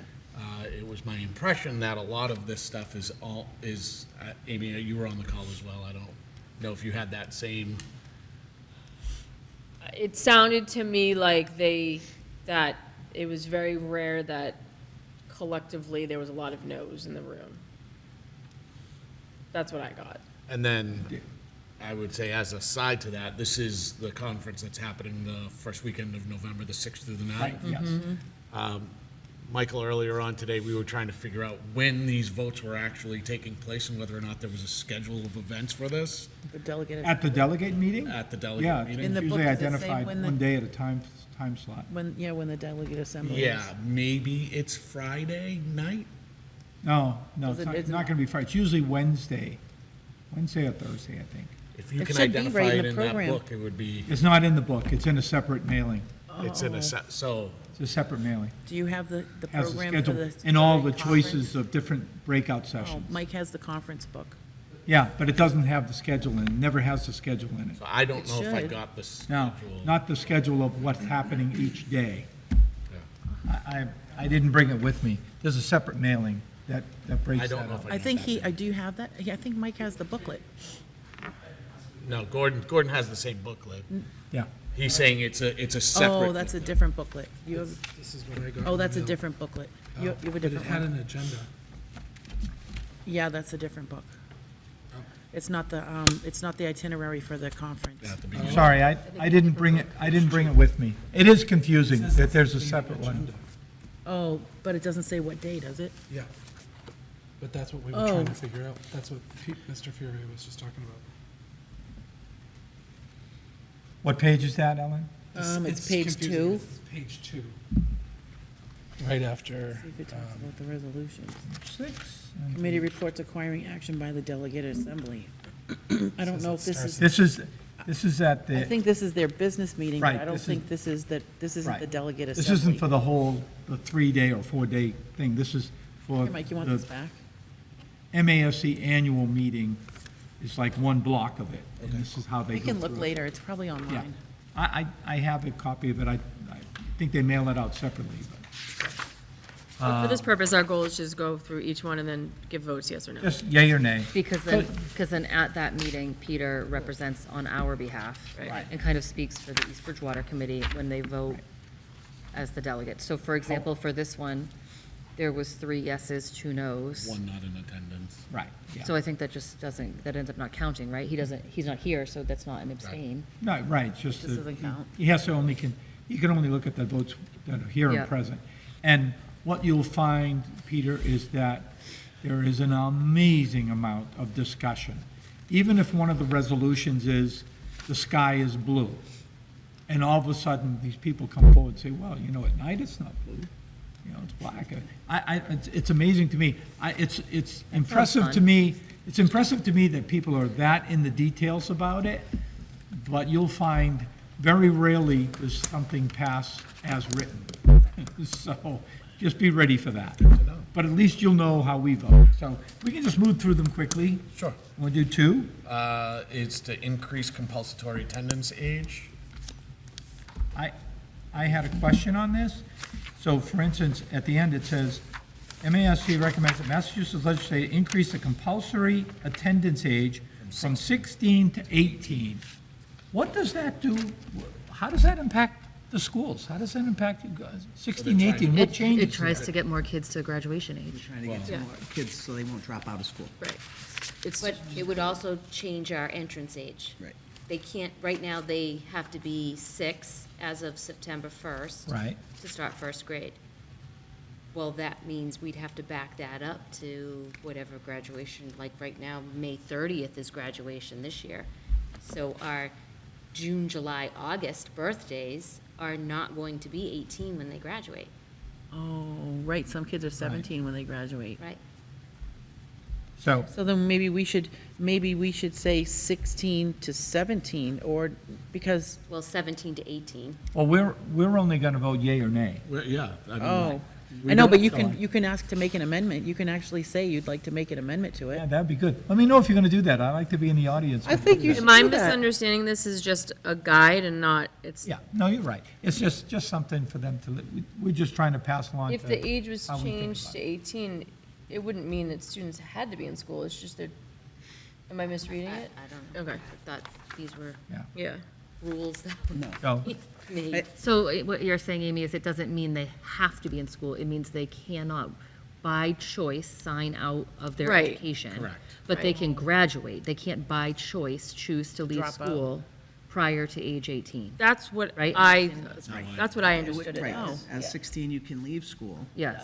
And a lot of the inner city and the urban And they do. schools, people will drop out of school, leave, go to work, and then they try to go back to Yeah, school. yeah. And then we got to bring the, and then if they're past the age of 18, we don't, if they're 16, you don't have to, you know. Yep. So Right. there was There's no But they obligation had to to try go to to keep like, them there. right, yeah. they would go to like a, Well, that information just scared me, but I feel like I will.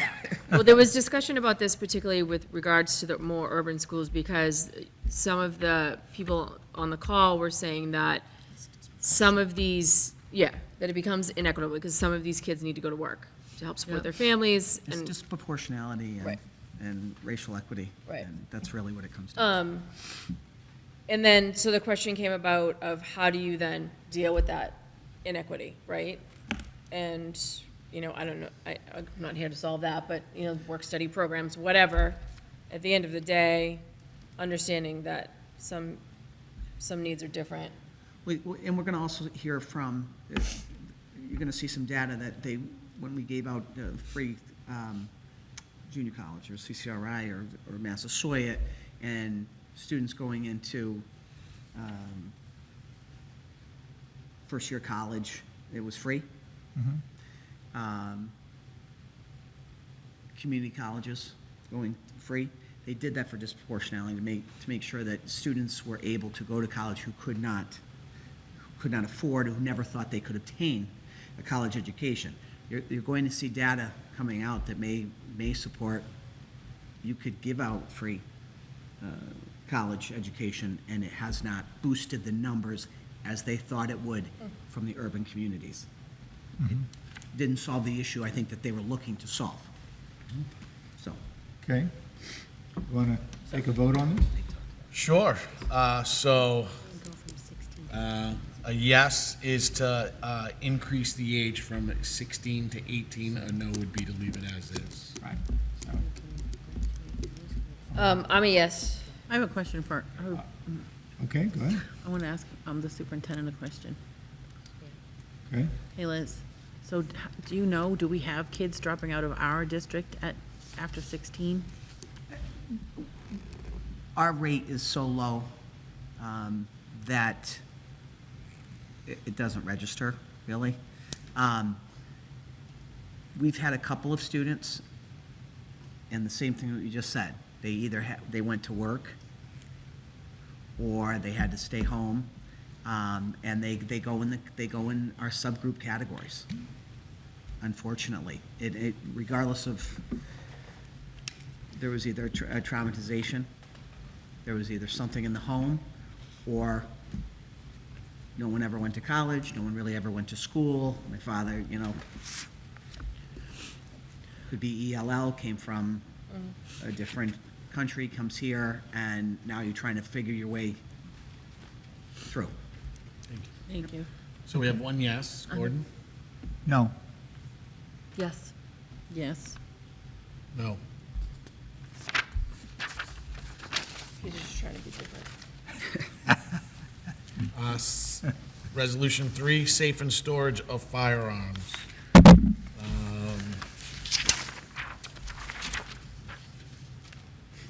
Leave this one for, it be resolved that MASC urges other communities to work with their local law enforcement agencies, health agencies, and nonprofit organizations to collaborate and increase efforts to inform district parents and guardians of their obligations regarding secure storage of firearms in their homes and vehicles. So we've had discussion about that. I thought this one was interesting because I thought it was really interesting how people felt so strongly about how they could craft a message to encourage parents to just safely secure their firearms. Like it was earth-shattering to ask people to be responsible for their guns. I'm a hard yes on this. There's no reason why we're not telling people if you own a gun, you're responsible for locking it up. That's it. If not, then you should be held accountable. And this was presented some other time when I was there. To me, the question came up, this is beyond our authority. I agree with you, it makes perfect sense. I have no problem voting yes, but it's like. I is this feel really like our we've already authority? done it. I believe the superintendent crafted a message So that's, or Chief spoke Jenkins. about it at a meeting. Chief Jenkins was here Chief when. Jenkins was here, and we've already collectively as a Okay. community shared the we message. should circle back and make sure that we get that maybe we host an event with the East Bridgewater Police. Sure, Department that'd be good. to continue the education process of that, but Okay, so we got yes, yes. I'm a yes. Yes. yes. Okay.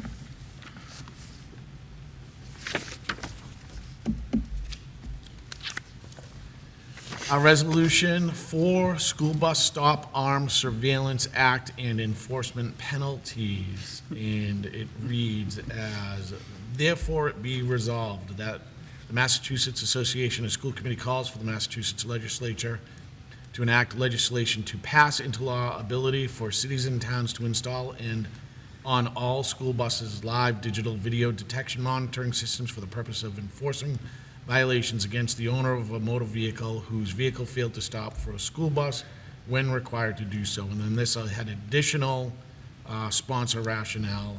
The significant safety concerns present when a vehicle passes a stopped school bus embarking or disembarking passengers are endangering our students in Massachusetts.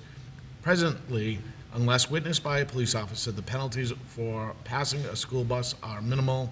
If the registration plate of the offending vehicle is reported by a bus driver, there is a minimal fine.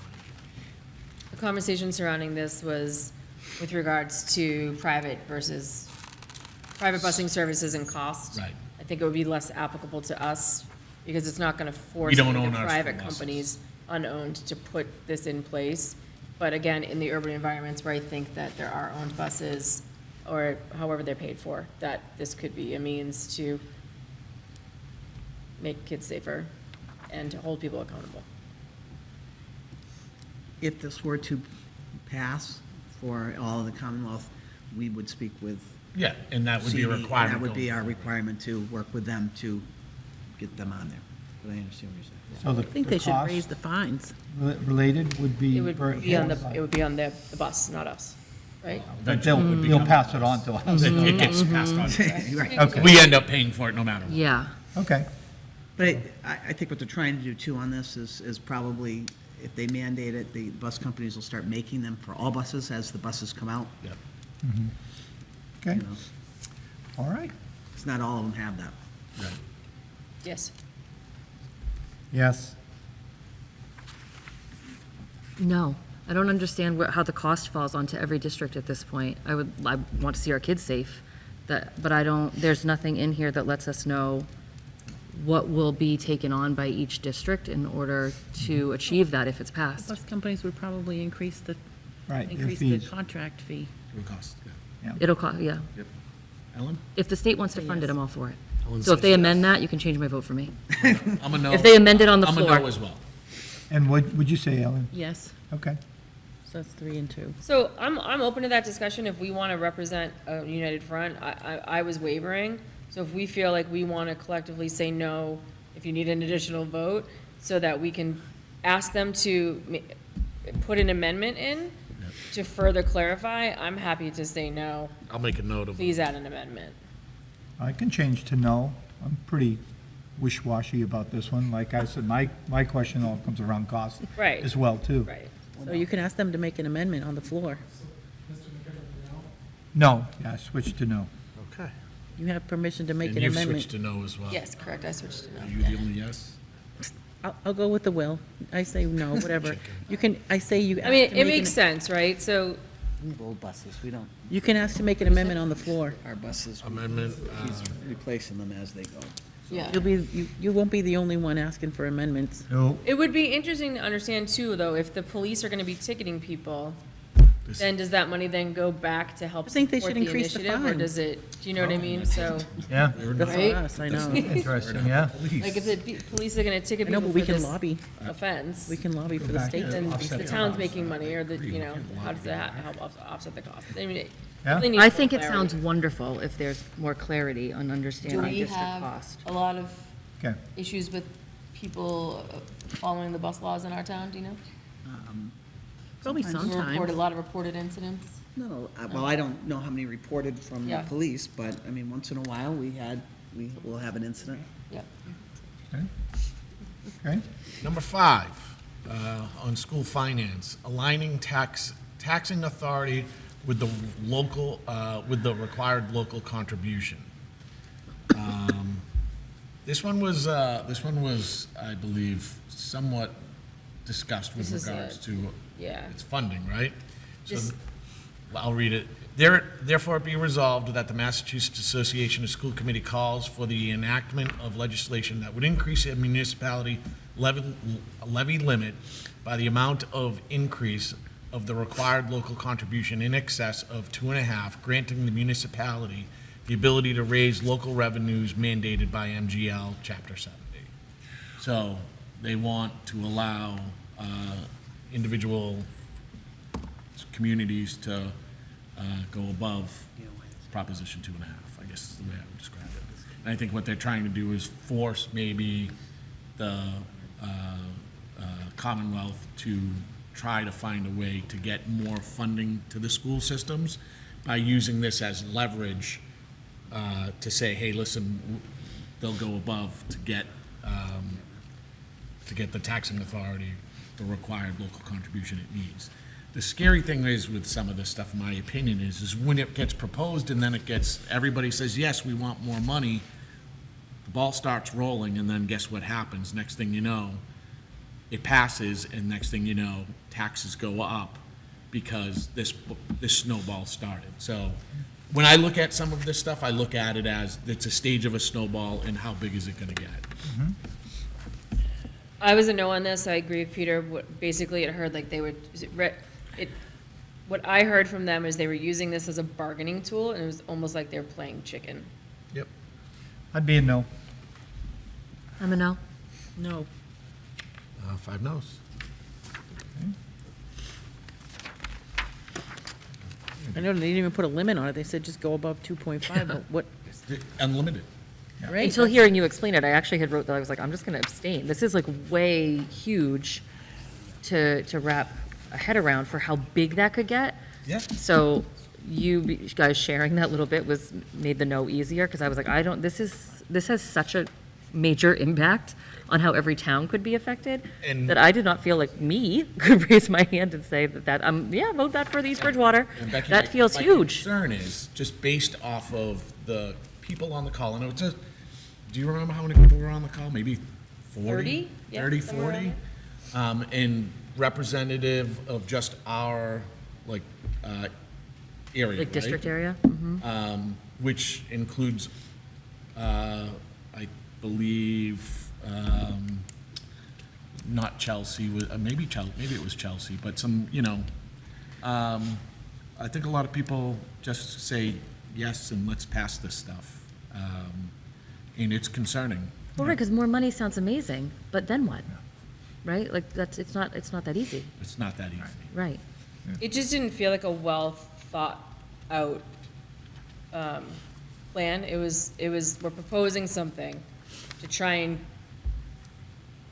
get more money, but if that doesn't happen, then we'll just increase taxes. Like, that's not. Is this the bypass it doesn't- going for an override? Is this supposed to be like the This is to workaround? bypass and override, Yeah.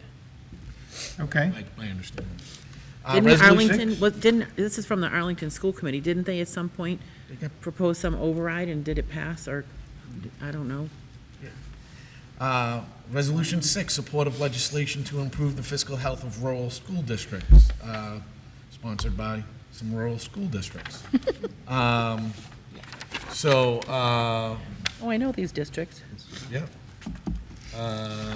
So, whereas, I guess was the last one. Therefore it be resolved that MASC urges the legislation to pass comprehensive legislation encompassing all recommendations for the Legislative Commission on the Fiscal Health of Rural School Report, a sustainable future schools, rural schools. The final report issued in December of '22, the fiscal health of rural school districts concluded that districts with very low student enrollments cost 16.7 per student more to operate than the state average, in that small K through 12 regional school districts cost about 22.7 per student more to operate.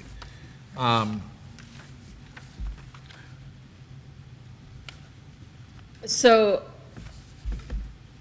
I'm gonna be fully transparent. I don't have my notes. This is all from my recollection Mine of too, yeah. the call.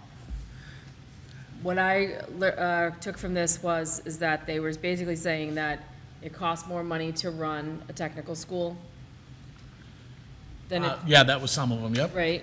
And so because of the need for the machinery and equipment and so forth required in those vocational technical That was schools. vocational, this is Yeah, rural. that's the vocational. That's the technical. Oh, okay, I'm sorry. That's I'm mixing coming them up. My mistake. sorry. So, my understanding is that there's a possibility that some of the larger metropolitan school districts get a disproportionate amount of funding, and now all of a sudden, rural schools are saying, hey, listen, we need some additional funding as well. Right. Us being middle of the road, I feel as though we would probably get pulled from both sides. So if they want to move funding around, it's either going to go to, urban city districts, or potentially to urban, and the towns in the middle like us are probably going to be left to kind of figure it out. We're not rural, we're suburban. if you go out in western Massachusetts, you're, Towns with 5,000 total people in it at best. they have no internet. Yeah. We still have kids that are using porta-johns and do not have full electricity that can go all night up in the mountains.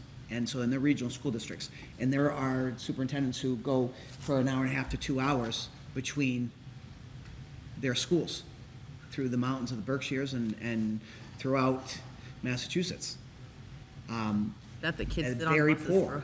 They're very poor rural school districts. And, you know, they want some funding that, you're absolutely right. They want the funding that the urban school districts are getting. These kids don't, I mean, during COVID, They didn't have they Wi-Fi. don't have internet. They had no virtual out there. I appreciate that insight. I didn't really clearly understand that. Want to vote? I thought I had a question, hold on. This, though, is not saying anything, I get it, they're asking for a more proportionate amount of money, but this particular thing is it's about looking at or creating a report, right? Or was the report already created and they're saying, hey, let's act on it? The way I was reading it So was it urges them to pass a more all-encompassing report, which of course then later would bring us to talk about money. No, I think they're looking to get recommendations based on the report. They want to Report's pass done. comprehensive. Report's done. It was Report's done in done. Yeah, December they want to 22. pass Oh, comprehensive you just said that, yeah, yeah. legislation encompassing all of the recommendations All of from the them. report. But we don't know what all those recommendations are. No idea. I don't know what the cost of that is and what percentage of our school districts are considered rural or Okay. our student population in the Commonwealth. Any other questions? You want to vote, Amy? I don't feel like we have enough information to vote on it. Yeah. So is They that need no? help. I don't I would feel like vote yes. They need help. I vote yes. Okay, I don't know how it will form, but I know they need help. okay, I would be a yes, so. okay, Gordon's a yes. I abstain. Okay, I don't feel comfortable voting on it because So we you don't can have all the abstain. information. I'll abstain. okay. Amy? Yes. 2 yeses, 1 no. 2 abstentions. So it's still, You're a no, Peter? I'm a no. Okay. 7? so that's a yes, then you're bringing it. Yep, I am. Resolution 7, fully adjusting Chapter 70 aid for inflation. Therefore, it be resolved that MASC calls on the Massachusetts legislature to advance legislation mandating inflation index catch-ups to Chapter 70 foundation aid that fully accounts for the realized inflation that has occurred since the passage of the Student Opportunity Act. I think we just saw something this year somewhat related to that. This one seems kind of fairly easy as a yes, in my opinion. Yep. I agree. I say yes. Right, because over the summer, we saw a response to this, right? And this is a similar thing, is how I understood it. We all need, I mean, all schools need more funding. And Chapter 70 goes to all schools, no matter Right. what rural, urban, middle. Yeah, okay. Got us down for 5 yeses? Yeah. Unless you- Are you gonna go No, I'm a no? yes. Are you sure? Yes. I think I'm gonna write you down as a no. Okay. Resolution 8, equitable funding for non-regional school districts with high transportation costs. So, To me, I'm sorry to interrupt you, but to me, this is another version of rural, right? it did feel that way. Yeah. So, long distance covered, high transportation costs. And this came from Plymouth, because it's a huge district, right? Yep. Yeah, so this is from a local place. But they have to go way out. All right, Non-regional school I have it district, written? high transportation costs. Therefore, it be resolved that the state recognizes the financial challenges faced by many non-regional school districts due to their higher transportation costs and longer routes. The state acknowledges that non-regional school districts should have access to financial support similarly to regional districts when costs are extraordinary. A special fund shall be established to provide financial assistance to non-regional school districts with higher transportation costs. This fund shall be known as the Extraordinary Routes Relief Fund. So, again, I think that this could potentially be, who knows what is actually gonna get classified. You know what comes to mind with this is that out in rural Massachusetts, where the kids are on the bus for over an hour when they're driving all around to go pick up their kids to go to the school. Yeah, but again, this is put forth by Plymouth, right? Right, so like, they would probably do the same thing. So Plymouth is dealing with the same thing. The challenge is what actually gets classified as such, right? So again, I think whereas Metro, high density of population, compact in a small area, their transportation costs might be vastly different than what our transportation costs might be. So I'm not saying that we wouldn't be somehow considered as part of this Extraordinary Routes Relief Fund. So it's saying here that I doubt it. annual reporting and adjustment requires school districts to submit annual reports detailing their actual busing costs, the number of buses used, and the miles traveled. Based on these reports, adjust the reimbursements for each district to ensure they are aligned with actual expenses. This approach provides a systematic and fair process to reimburse school districts with extraordinary expenses similar to the circuit breaker process for special education expenses in Massachusetts. So my thought process on this one was, we have we seem to have done fairly well with extraordinary relief through circuit breaker, and we seem to have a fairly, a very good business manager who can help potentially possibly get us additional funds when it comes to stuff like this. Not saying we're gonna be included in this, chances are we probably won't be included in it, but if there's an opportunity for us to get additional funds, and if we were so allowed, maybe there's a possibility we could. Once a district's transportation costs exceed a certain percentage of the statewide average, they become eligible for additional reimbursement. Right. The state would reimburse a do- percentage of the excess costs beyond the threshold. John, do you have any idea what the statewide average is? Do you have any idea where we lie in the statewide average? Yeah. We're so- probably, I think this is very vague. Yeah. I don't think there's, I mean, I don't know if there's enough information here. Well, and where does the Should money be come from?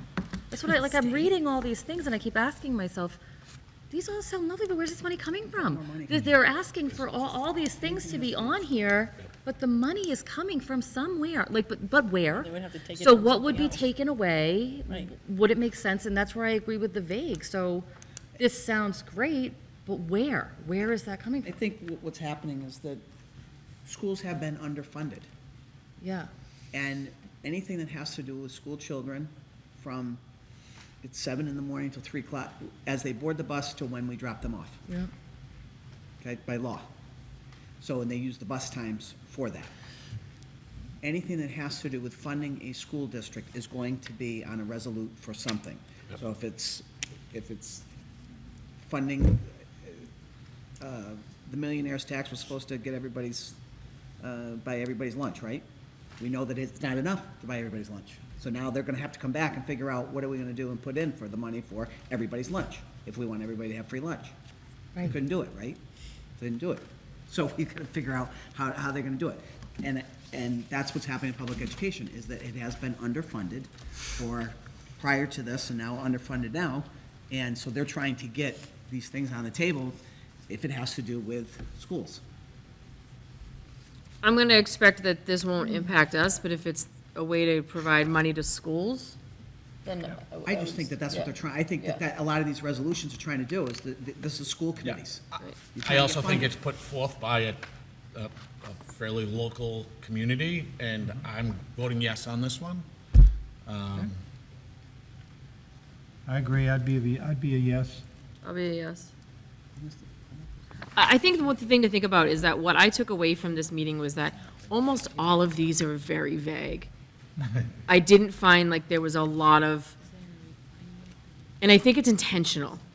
I think it's intentional just to start a conversation, to push legislature, and then the detail comes in how that legislature is drafted. how they're gonna. Because if they're too, if they're too detailed, then they won't get any kind of legislation approved, Yeah. right? That's absolutely right. Typically, what you'll hear at the beginning is somebody like a Jason or wherever get up and say, look, this is to give us direction. Yep. Yeah. This is to just present a concept that we think needs attention. How it gets worked out, that's, because I think people in the room get so detailed, it's like, no, that's not your role. Do you think this is a good idea or not? Is Right. kind of how I always think. Yep. Okay, So resolution 6, I'm a yes. that's 8. 8. Oh, 8, sorry, Yes. yes. That's Sorry. 4. Okay. Becky? 3 choices, yes, no, abstain. I'm going to abstain on this one, too. Good. Okay. 9? 9, Vocational and Technical School Group, Resolution MSBA Grants Evaluation for Chapter 74.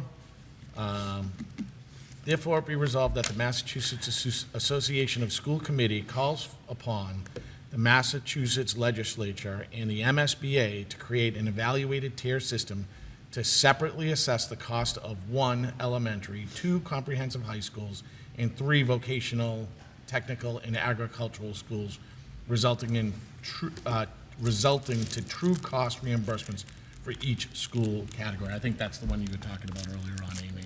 Yeah, Yeah. So I think that this is, you can't look at them all as just one Right. type of school. Chapter 74 gets a lot of funding. Vocational schools get a lot of funding. Yep. We could, what they can do at a vocational school, would love to do here and keep some of our kids here. Welding. so then can I ask you a question then? Can the argument be made that we could improve our technical capabilities if some of that funding came our way? So there's vocational schools Right. for, so You know what I'm asking? I know what you're asking. And we have our partners there, and I love the vocational schools. We have many kids that go to Southeastern. Silver Lake's a And they're great schools, vocational. but they get a lot of funding. Some high We schools could not handle We have regional and vocational. electrical here. We couldn't, I mean, we could, we have, but their funding is above and beyond. I'm wondering if this resolution would impact our funding though, because they would then classify us differently. So. So then you've got to follow. So this is number 9. Number 10 is expansion in capacity in Chapter 74 vocational technical programs. So not only are they being looked at, which I tend to agree, you can't look at each school the same, but here, the very next one is, hey, let's expand, They want to build more schools and they will, right, in Chapter 74. for the workforce, for kids that want to do electric HVAC. So it's funding and funding for those. I mean, but I could say no to 9 and yes to 10. Like, I think it's okay to build more Sure. schools. I don't want the funding of those schools to impact the funding of my school. And this doesn't say how they are going to then identify how they're going to clearly categorize those schools. Yep. We have a shop.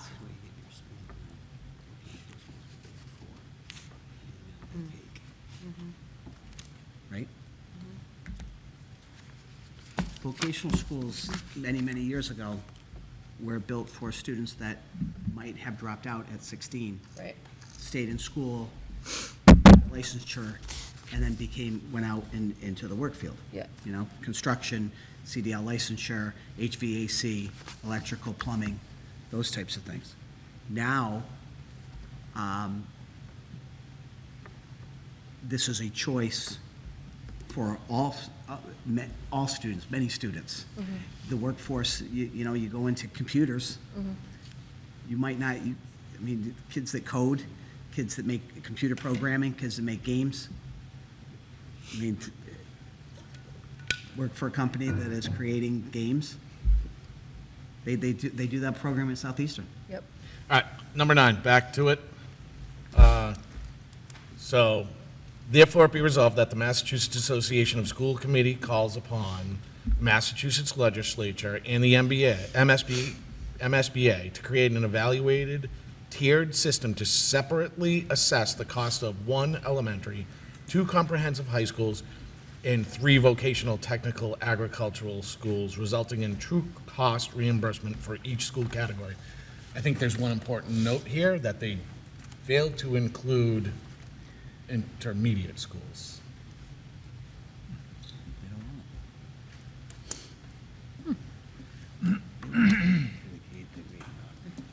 I'm a no. 1, 9, 9, yep. I'd be a yes. Is Ms. Gonna abstain Switzerland again. gonna vote again? I'm not going to abstain again. I feel like I've used my abstains. I've handed those out, we're done.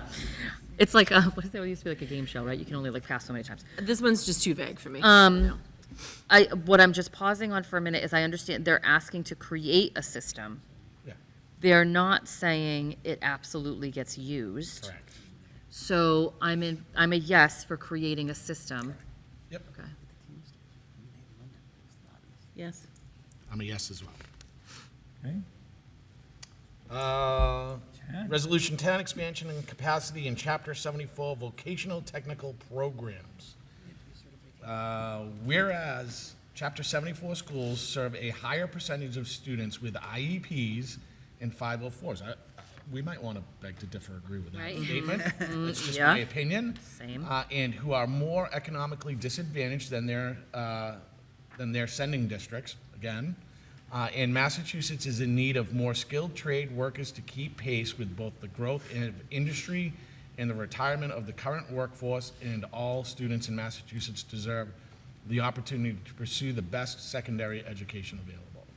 So therefore be resolved that the Massachusetts Association of School Committee calls upon the governor and the legislature to support the expansion of capacity at the current Chapter 74 schools, and to work with districts that lack access to vocational technical schools to create programs, and be it further resolved that the Massachusetts Association of School Committee calls upon the legislature to convene a special commission to consider changes to the current law and regulation relating to the overall authority of the Massachusetts School Building Authority, alternative overall financing structure, standards for project eligibility, appropriate financial assistance based on the nature of the school and the projects being considered, potential differential requirements for elementary, middle schools, comprehensive high schools, and vocational school, technical and agricultural schools, and other matters as affects vocational and technical education. Sorry about that. Yes. Yes. I say yes. I'm a no. If the capacity to evoke increases, I think that sounds wonderful, to have more kids having that opportunities. How does it impact the cost of a district like East Bridgewater for more kids to go to the Voc? It does change the cost, That correct? means we get less money. Right. Would they realistically build another vocational school around here?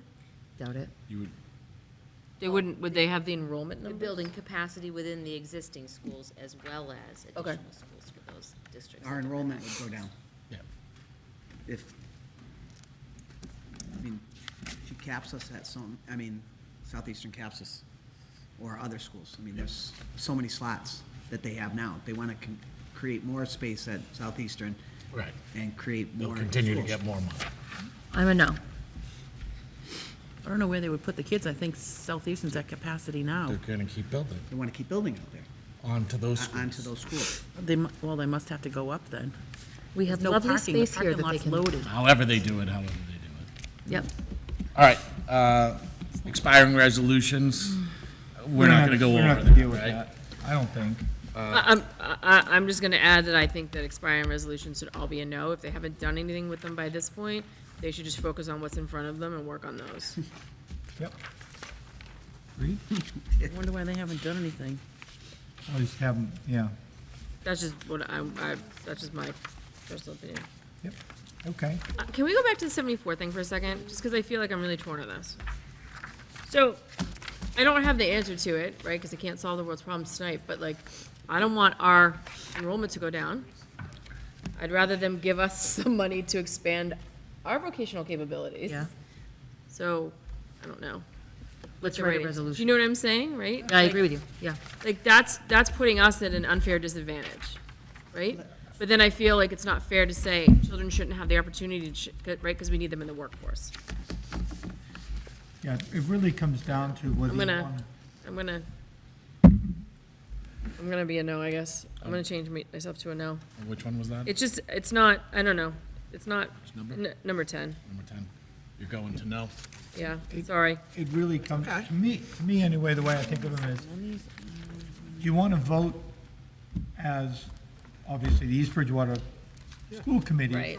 Or Or as a do you want to human? vote as a citizen of Right. Massachusetts? Right. And so some, I vote as a citizen and say, hey, this makes sense, it'll have to get worked out. And some I vote and say, yeah, that, we can't do that, not for us anyway, so, okay. Great, we all set with that? Well, do we want to look at any of these expiring? No. No, no, I don't. Nope, absolutely not. got One very vote you all important- agree on. Well, there might be some important ones in there. There are. If they were important, they would have made sure that something happened to them. Okay, so I'm What gonna, is listed as poverty in children? Yeah, it's probably important, but it expired. we all set then, Peter? We move I'm all on? set. Okay, SuperVal software, I already mentioned, we all did our follow-up training. We'll do another follow-up in February. Anything else on that, or can we Yeah, move on? that was the one I had requested that too, because whether it's one of us or the committee for the superintendent's goals just needs to go in and can just look at what was input as the goals and make sure that we are in agreement with how they were put in and that they match the goals that we voted on. Okay, So I'm happy to do that for that committee if that's wanted. I don't know if that's like a 3-person job or just a 1-person type of job, no, but I think one set of eyes, if you see something that's different, sure. yeah, it's really just to make sure that we, like a checks and balances, that it was put in and that we understand it and read it the same way. It looked okay to me, but I didn't take a magnifying glass to it, so by all means, if you want to look at it, Yeah, tell us it's if it's definitely lined not up. it is not anything about how it was inputted. It was Okay. more just making sure from the checks and balances place that the committee Okay, is also saying, yep, that's what we said. all right, thank you. Want to move on from that, you okay? Mm-hmm. All right, so I had proposed, at the last meeting, brought up the concept of creating a safety subcommittee. I think in today's day and age, unfortunately, we just have to be more involved in this process. Not that things aren't being done, and I've been to the Alice training, and it's really impressive, but even looking through the policies, there's policies about safety and all that. As a committee, I think we should have eyes on it and be able to walk around and have conversations with the superintendent and with the police chief about, hey, how does this work, or what else should we be doing, kind of thing. So I think the only people so far that have stepped forward on that was myself and Becky, am I right? Yep, Anyone else want to join that? Otherwise, it'll just be myself and Becky. and Peter. And, oh, Peter, you want to be on it? Okay. And Becky. And Peter, okay. All right, super. And then creation of the school committee for new member orientation subcommittee. Amy said that she would volunteer to be on that one, because I think on a go-forward basis, that makes a lot of sense. Not that I think there's going to be a lot of heavy lifting with it, but I do think someone to have eyes on it to make sure it's up to date, we haven't missed anything. Anyone else would be great if somebody with some, Amy's obviously new this year. Anyone else? Ellen might want to step on that, so you'd have an experienced person Should we and, volunteer Peter since he's not, oh. or Peter, whatever, yes. I was gonna say, I'm sorry, I meant to say, Volunteer Dan. should we volunteer Dan since he's not here? He's not here, that opens the door. I'll be a consultant. So I kind of I like didn't the, open that up as an option. I kind of like the idea of, of newest members kind of passing that torch each time, because they would have been the Okay. ones who initial went through it, to be able to look at it through that lens of, did we catch it all? Is there something I wish I knew? Yeah, they can always, I don't mind being available for questions and stuff. I just don't want to add another extra thing to my plate right now. Okay. All right, so right now it's Amy. Can it be a subcommittee of one? That means you can't talk to yourself. We can ask Dan. Yeah, I'm we sure can he'd ask have Dan. some Okay, feedback. ask- Yeah, and I don't mind. Especially because it's not a heavy-hitting committee, but it's one Yeah, that. yeah. And if you have questions, I don't mind making myself I available. have a question now, actually. So for this subcommittee, I think I do, but do I have the ability to create a subfolder under Liz's shared folder and put new member orientation materials in that folder for future organization? I think I do. If not, I can put it there for you or give you access. Okay. I'll check, but if I can't, I'll follow up with you, but I just want to make sure that you are all comfortable with that. Like, I feel like having a one spot to direct new members to would be probably helpful. Oh, yeah, I agree. Thank you. Okay, and we'll follow up Would with they be Dan. PDFs I'll in ask there? Dan. Or Google Docs, or, So I don't know if you can put you PDF. can create Google Docs that have no edit, like that people aren't allowed to edit, Okay, so they wouldn't be able to make updates to them, but whoever the creator was can make up. can make updates. Good. And you can transfer ownership, whether the ownership is the school secretary or somebody that's gonna be longstanding. Yeah. Or then when people are outgoing, that committee then transfers ownership of those documents to whoever the new subcommittee people are. Or alternatively, they can be PDFs too, but I'm gonna continue the argument for PDFs aren't useful tools, you can't update them. If we're gonna have evolving policies and procedures, you should be able to make updates, whether it's just by one person. Yeah, I like the And they should idea be of in it. one collective place. I like the idea of it being not editable by everyone. That's good. For example, I shared with Gordon a tickler. You know, he likes that word. An example of what a tickler could look like. He wanted something to track things we needed to follow up on, and I made it so that only myself and/or Gordon could edit it, nobody else could. Or that Gordon could provide me feedback and I could edit on his behalf. So there are options to limit people, making multiple edits or so forth. Okay, thank you. School council's remarks on the mission statement. I think the only one we've gotten back is from the Central School Council, is that correct? And did that subcommittee agree with those two? It looked like they were pretty, I think they just came in. Yeah, right? we didn't, so We we haven't didn't meet met and talk since, about. right. oh, you haven't, okay. So you want to just bring that up in the next meeting? Because we haven't heard from the high school or the middle school, correct? So maybe we can send a note just to remind, I don't know when they meet, must be I meeting. think the high school was the overarching, so I didn't think that did they have a separate one? Or that they were just following the overarching? have a separate When we were looking for feedback from Central and Mitchell. I'm nice and neat. So we can take this and then loop it into what we've already established, and then maybe send Michael and Liz another refresh that then could be Okay. shared back as a reminder. I'm happy to Yep. do that. And then we should just remind the middle school and the high school if they have any Yep. feedback. Right. So that, be nice to be able to, I don't know if we can wrap it up in November, but certainly by December, we should be able to. The goal, when we initially talked over the summer, the goal that we thought was realistic, was that at the November November. meeting, we'd be wrapping it up, so hopefully Yep. we see that come true. Okay. Okay, thank you. Correspondence from the Kiwanis Club, which was to reimburse us, or reimburse $1,000 to help support enriching summer programs for students. It's just a matter of us accepting the $1,000, or am I not reading that correctly? No, No, giving we it have to give back. it back. Or we have to give it back? So I had a Oh. question about this. I'm assuming you would have put it in, but I don't want to assume too much. You can assume. When a check was provided to the East Bridgewater schools, was there a note in response to your initial message that said, this check is solely for PCC? No. Okay. So I was a little hurt, thinking that I did something dishonest. The letter went out. We know over the past few years, PCC has been declining in enrollment, and they've tried additional things to keep the program alive. So 2 years ago, we added to the letter that it would be other enriching activities, such as the Bridgewater State University summer program. So when checks came in the same conversation I had with our Education Association, that even if PCC is not in existence, that money would go towards the summer enriching programs, and they were fine with that.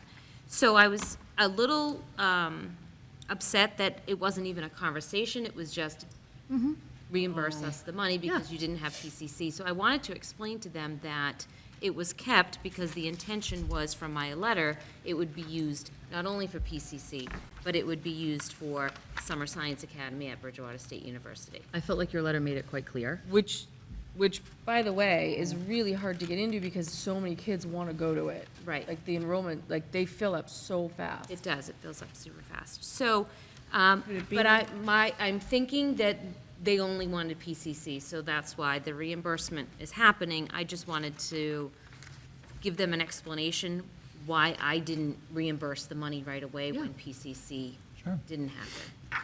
Be nice if, off of hearing that from you, they might say, oh, you know what, then keep it. But if not, then.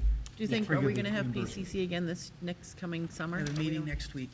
Oh, maybe they just don't realize that that it's not just. Well, it seems quite clear in the letter that it was for different types of programs, and that I feel is unfortunate that the Kiwanis would make that decision, or someone there made that decision to not provide what was clearly stated in the letter for the reason for asking for some donations. This was sent on October 1st, this is the 15th, have you heard any?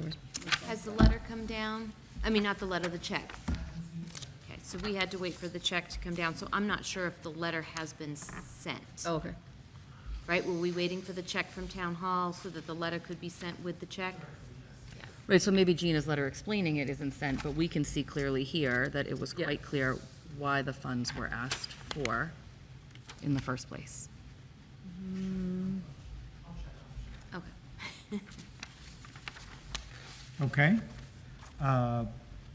So we're in. Maybe I back- could just, because I happen to know the treasurer, but maybe I can go back and just inquire, because maybe they just didn't remember this letter and everything that was written in it. So maybe I can check tomorrow morning just to inquire, and then get back to you right away. Sure. Maybe we can, I'll make a clarifying call. I mean, we've already put the purchase order in for the reimbursement, because, like I said, I didn't want it to be an argument if Well, the she money had called me, was for. see, I didn't know about this letter, so she had called me sometime over the summer to ask who she gets in touch with to get reimbursed, since there's no PCC.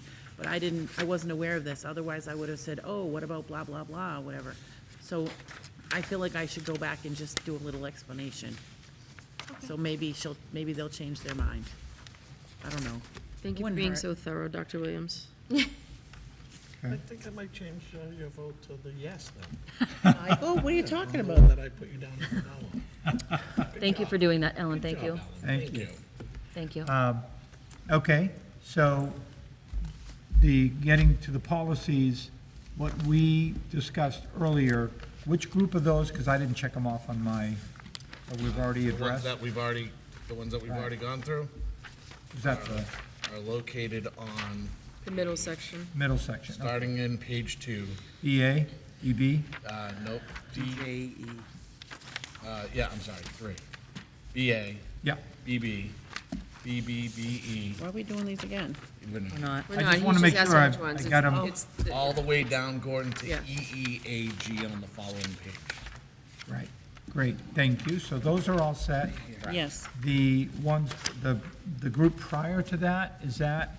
I'm gonna go That's through in that. your notes that you referenced, right? No, I have no This is- notes on Ellen's this. gonna be I'm gonna go doing- through these. Yep, Ellen's doing, Okay, so, So DJE, Mr. Shea has been patiently awaiting this one for quite some time.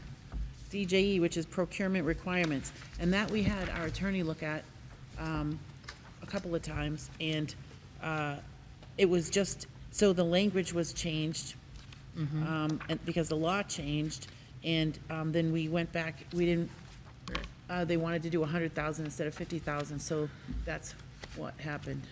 Is this package organized in the same order as what's on this agenda? They might not be. No. DJE is, let's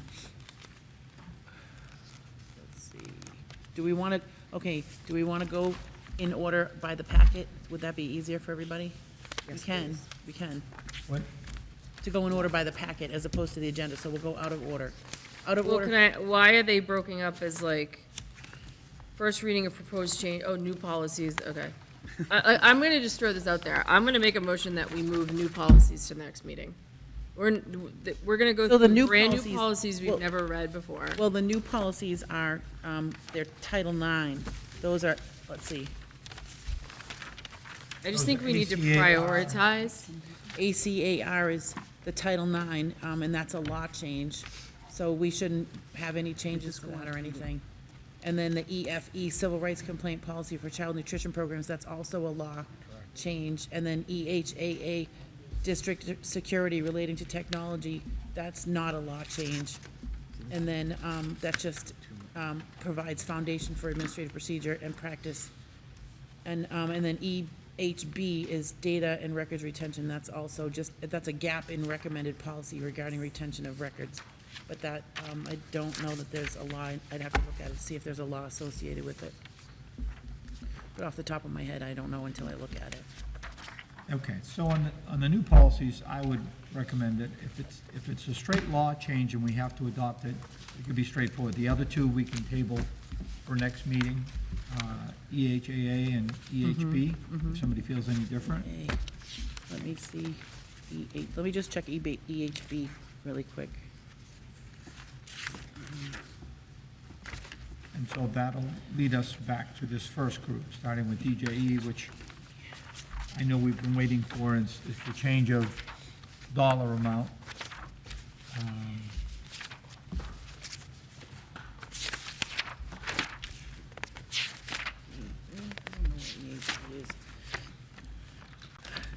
We're gonna go in order by, the packet?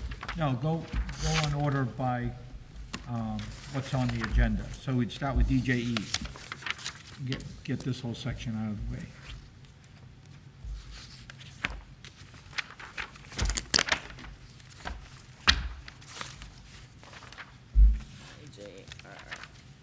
I have to go through and find it. DJE is kind of smack in the middle. There's a page that on the left, it says number 19, and then DJE is right after it. It's, I don't know, it's On kind the of, top it's right-hand kind of corner, it like right says in the middle. MASC with attorney changes. Looks like this.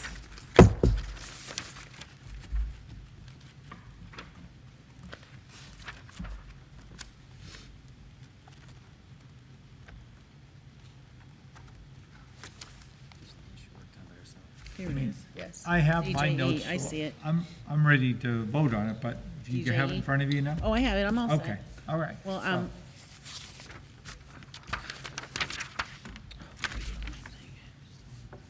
DJE, well, on DJE, I move that we waive the second reading process on this, the second reading and vote DJE on the first reading.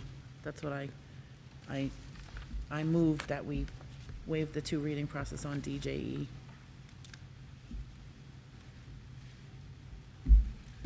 I'm in favor. I don't know if, can I second something? I'll second it. Yeah, Okay, you can second something. okay, great. Any other discussion? Somebody want to do it differently? John, do you have anything to say about DJE procurement? It just revises our policy to be in line with the law, procurement law. Okay, You explained the last time we talked about this, which I think was like late spring. I can't remember at the moment. What it makes, when you have to go out for something, it makes, the extra steps or it eliminates steps when we raise this? I can't remember which It's way it eliminate was. steps. When I. It eliminates steps, okay. It eliminates steps. Yeah. When I go out to bid, I have to file a newspaper ad, I have to file with the state, I have to file with another state agency. Yeah. I have to create the bid. What this does, it just makes it easier. I still have to do a scope of service Yep. or specifications that are equal, but now it just allows me to get 3 quotes. Yep. okay. Thanks for that refresher. And correct me if I'm wrong, is this a group that as a whole committee, you didn't go through it? No, we did not. Did not.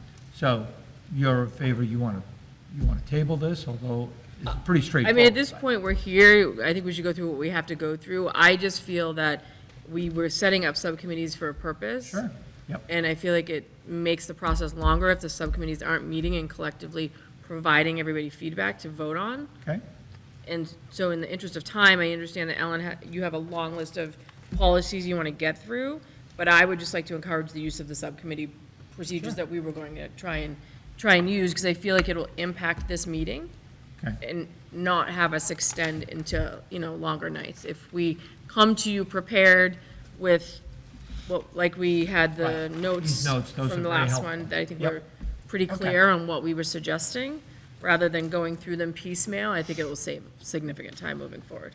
All right, well, this one, DJE, this would be helpful for you, John, right? It would. Okay, I would single this out and say I'd certainly be in favor of voting on this tonight. Okay. Okay, Just from a point, did we vote first already? To Did we take a waive. vote yet? To waive the two To reading waive the process. two reading? And we voted on waiving the two reading. We did a motion and a second, but I don't think we I voted. think we did a motion in a second, but I don't think we did a vote. oh, okay, And Mr. Ferry, it's just on waiving The two second reading reading process. of DG. of DJE. okay. Did we do, I don't remember raising my hand, did I do that? Because we discussed. Alan made the motion and Mr. Ferry seconded. Okay, so all in favor of waiving the second reading? Aye. Aye. And, Motion to accept. nice. All right, Peter's really getting into the swing. Second. Great. Any other discussion? No. Vote to pass? Those in favor? Aye. Aye. Aye. Aye. Votes. Okay. So the next with one's that. AC, non-discrimination policy, including harassment and retaliation, ACR, non-discrimination policy, including harassment and retaliation, ACA, non-discrimination on the basis of sex, and ACAB, sexual harassment, are all In Title order. IX. And they're all in order. They're all Title IX. And they're updated language based on the law. I make a motion on, and that would be AC, ACR, ACA, and ACAB, Yes, that we forego a second reading. yes. I second. What does that mean exactly? Because So- it's we don't, usually we would read them multiple times, just as a way to create discussion and make sure it's checked off. But in these ones specifically, because they have to be changed because of the law, like, Okay. that's not a East Bridgewater school choice. We don't have choice in any of these ones. So reading them twice, we could, but we can waive it if it's going to have to change anyway. And just from my learning process, I apologize, how do I know that they're Title IX? Because they came in on the Title IX newsletter, and that's how they were listed. And I don't, they might have, well, they probably didn't call them out by name in the policy in July. We had a newsletter that came out in July that talked about Title IX and may or may not have listed these, but they came in a newsletter with these. They needed to be updated, Title Yeah. IX So policies. this mailing came out in August, and they had a whole section on, I don't know if they identify them by letters, but they probably do, so. Were you getting that? Are you getting those newsletters yet?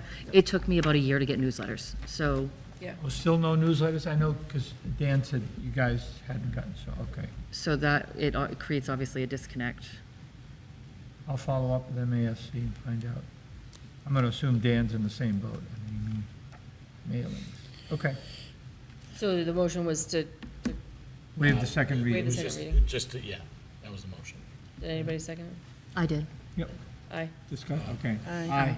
All in favor. So waive, So now Second we have to reading. make the motion to accept them. Approve. yep, I make a motion. We were just waiting for you, I'm sorry. All right, sorry. Yeah, I was waiting for you. I make a motion to accept the following school committee policies. As written.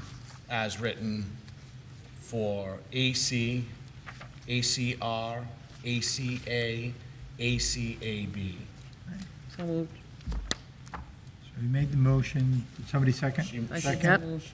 Any other discussion? No, Okay. not for me. All in favor? Aye. I'm gonna abstain. You're going to abstain? You have that, Mike? Amy abstained? So AC, ACR, ACA, and ACAB. 4 yes, 1 abstention. And that's still a majority, okay, right. Yep. Okay, so on the remainders, what I would suggest, based on Amy's suggestion, is that, Well, hold on, wait. let me get to BBBC. What one? BBB, School committee C. member resignation. yeah, I wait. don't think Gordon's going there yet with what he's saying, though. BBBC. It was ACA. updated language. There's 1, 2, 3, 4, 5, 6, 7, 8, 9. There's 9 that have updated language, and then there's one that's just a formatting. Well, actually, and so, I don't want to skip around, though, because on IJ, I'll just go to the bottom where it says IJR, at the, almost the second to last of this section. So that one is, added, so, because I don't know, are you going to say to bring these back to the next meeting? yes. Okay, so on IJ-R, reconsideration of instructional resources, because we were going through the high school handbook and they removed the reconsideration of challenge materials procedure, that procedure has to live somewhere. And if it's not going to live in any handbook, it has to live in our policy manual, and it should be under this policy. And I think it was the attorney that I talked to, I'm pretty sure I called the attorney about that, I have to look at my notebook. But that's how I know that the procedure has to live somewhere. Okay, well, and that's fine. I just think the collection of these ones on the rest of this group, that when you folks meet, you can walk through them all, make sure you're all comfortable with, come with your recommendations, and next meeting, we can just approve them or, you know, waive the second reading and approve them then, so, and be done with them.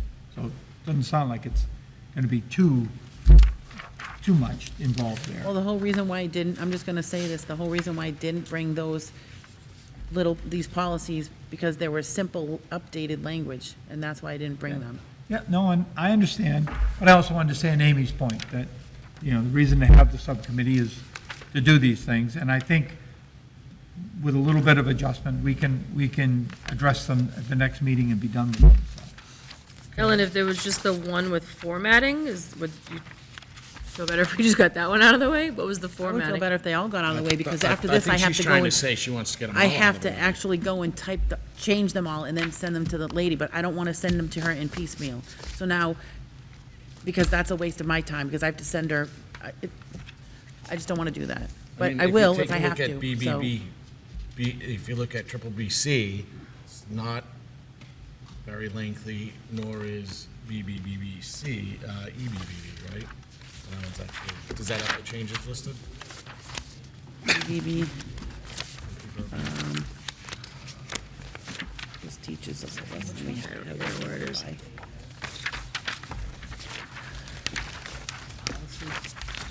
The BBBC, Yeah, so that changes like town to municipality, yeah.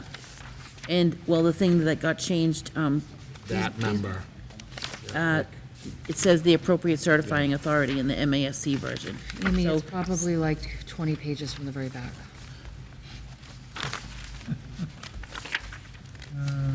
You can just hurry and get them done.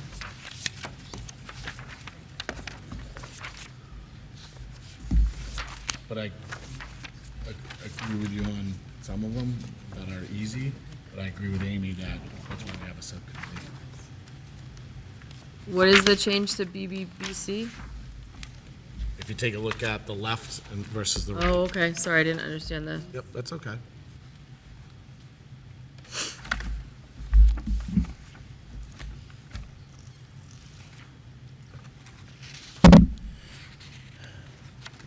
So the changes were, you can see the ones that are out in blue or black or whatever they are. The right one is But the then- old one, the left one's the new one, right? Yeah, and then the change is, or district in after municipality. Yeah. See how it says, I'll make, out of the, I'll make a motion to forego second reading of BBBBC. Second, okay, I'll make oh, sorry, Gordon. So motion in favor of foregoing second reading. Okay, Or Do you want to look at these too? Are you gonna do all it right, one time? so a vote, yay? Okay, Yes. I make a motion to accept News version. the new language for BBBC. Second. okay, any discussion? Otherwise, all in favor? Aye. Aye. I was afraid with this one that somebody was then going to say, well, now I resign, but that's okay. So, passed.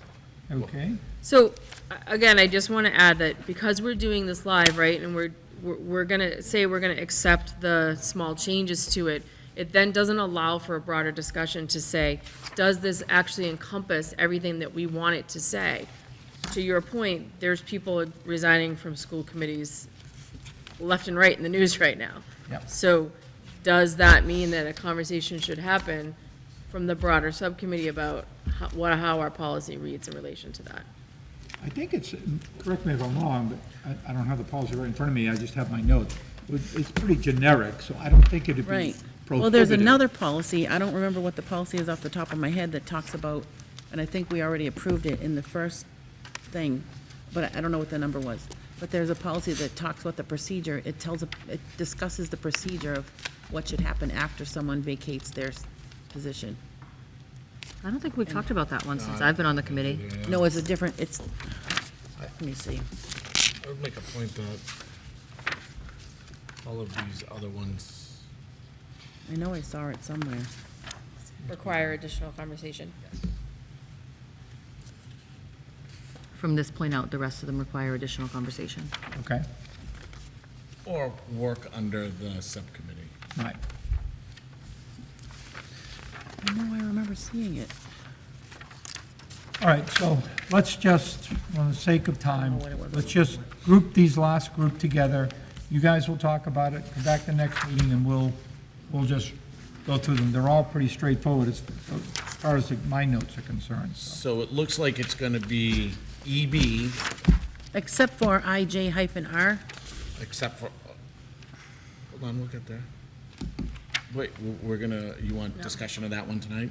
Yeah, because I had to take the reconsideration for challenge materials procedure, and because it's not in the high school handbook anymore, and now it's not in the policy either, it has to, I remember when we talked about this in subcommittee, and we, I think, agreed as a subcommittee that we needed to make sure that it was included in ours, right? yeah, and that's why it's here today. Okay, so, so can we say we're gonna work on, in subcommittee, EB through EFD and include KE? Well, okay, so EFC and EFD, the law was updated. Yeah, see how it says completely revised, updated language and so forth? Yeah, the law was updated. Yeah, So so we still have to follow it. regardless, we have to follow it, I think, We can do it next month, right. okay? Just like many of these, the law has already happened, and we've got to abide by it. There'll be a number of these that the law has already happened, we're abide by it. But it sounds like IJ-R, you want to have discussion over tonight? I would like to approve it tonight. Okay, Oh, approve it tonight. Okay. so all the ones you just listed off, you're making a motion that we table those? for Table those subcommittee. until subcommittee can have discussion. Okay. And did anybody second that? Second. And did anybody have discussion? Otherwise, does anybody vote in favor of that? EB to what? Aye. Aye. To EFD, and KE is included. So the one that we're gonna work on right now is the one that you want to work on. All right, so, but you guys Do you didn't need me to vote. send you a wanna list? Aye. table? Aye. Yep. You want to say no, or you want to? To table, we're tabling those. Yes. It's fine, whatever. Yep. I think Ellen this votes is, a resounding yes yeah. on that. I think this is the transition to the committee work. I think one of the things that Ellen has done exceptional for the committee in her time really has. is policies, Yeah. right? But Ellen's been, even though there's been a subcommittee, that's been a bit of a silo. And what we're shifting I here. was trying to save the subcommittee. I completely get your intention. I really do. That's why I want to like commend that piece of it. I think in the shift of what we're trying to do overall with how our committee functions, we're saying, well, no, that's a group responsibility. Right. And moving forward, just for institutional knowledge, it can't just all live in your head, right? Like that's not gonna benefit a committee 5 years from now. I think it's exceptional what you've done in your time on the committee with policies. I sincerely mean that to you. It just can't all live with you, you know? So I think I can understand where this shift, this is probably, I think, of this change with how the committee works, this is, I think, one of the biggest changes, is how that works for you, because you've just been a silo. But I thank you for that, even though I know that we're all saying, slow down. Okay, Just so, wanted to express that out loud to you. so what do you propose on IJR? I propose that we accept it. Okay. So, I just need to find it again. what's I the need to find it, process? 'cause I don't know where it is. Somebody will make a We have to motion? waive this two-reading process, and I make a motion to waive the two-reading process for IJR. All right. there it is. Anybody, IJR's on the second page. anyone I want to second. second that? Okay. Any other discussion? Otherwise, you want to vote? All in favor? Aye. Aye. Okay. All right, Aye. and now we You can need a see the motion. procedure for reconsideration of challenge Is it in Mary red at the Tails is, bottom? yeah, it's all in red. Right, got it. I didn't have any notes on that one, Me neither. but, okay. And all we're saying is it's getting added back into this because it's not living in a handbook? Correct. So it needs to be part of the school committee policy, because if it's part of our policy, then it has to be part of this district's policy, correct? As written? As written. Okay. Okay, so did we make a motion to vote on that? Not yet? Okay, someone want to I'll make a motion? motion Okay, to to accept IJR? IJR with the, what's that called? The amended version of IJR to include the language so put forth. Okay, I second. okay. All in favor? Aye. Aye. Okay, pass. Okay. You got all that, Mike? Sorry. Why, you still awake? Aren't you glad you were voluntold for this one? If you come tomorrow, I'll put that in. Okay, all right. And so what we then did on that last group, that starts with ACA-R, Yes, that's that's Title IX. so that's law change, and EFE is law change. We didn't vote Yes. on that, We have not voted on those. okay? No. But the last two, EHAA and EHB, we're gonna move to next meeting. So you want to deal with these two, the first two, ACAR and EFE? I say yes. Well, we gotta have a whole process. I'll make a motion to waive second reading for ACA-R and EFE. Second. Okay, all in favor? Aye. Aye. And I now, make a motion to accept as written ACA-R and EFE as new policies. and Second. second, and all in favor? Aye. Aye, I'm going to abstain. abstain. You got that, Mike? Amy abstained? Sorry, was that, ACAR and EFE. Yep, correct. Got it. Okay. All right. And the other two, EHAA and EHB, we're gonna move to next meeting. Along with the others, Okay. yep. And now It's been we're presented, I just don't feel- into action items. The final stretch here. So actions required after review on payroll warrants 11 PS dated 9/11/2024 and 13 PS dated 9/25/24. And Michael, you have those for us to sign? So moved. Yeah. Why And didn't you say it? Second. second, all in favor? Aye. Aye. Abstain? Okay. I'm just looking to make sure I have the one dated 13 PS. Where's 11 PS? So I have it in my packet here. You need one? Yeah, if you have them, yeah. here. You needed which one? It's this. 11 PS? Okay. I got that one. Okay. Okay, so, we took the motion, the second, all in favor? Aye, we passed that? Yep. Right, okay. Action required after review of accounts payable 12 SW 9, 18, 2024, I believe, or however that's dated, and 14V dated 9/19/2024. So moved by Second. Peter, second by Becky. I think .18.2 is part of the, I think that's part of the file name too. The 12SW918. Yeah. Yeah. I don't know why is that file number different, John, do you know? No? Okay. All right. We see the numbers, okay. So, all in favor? Passing Aye. those? Aye. Amy, you want to vote on that one?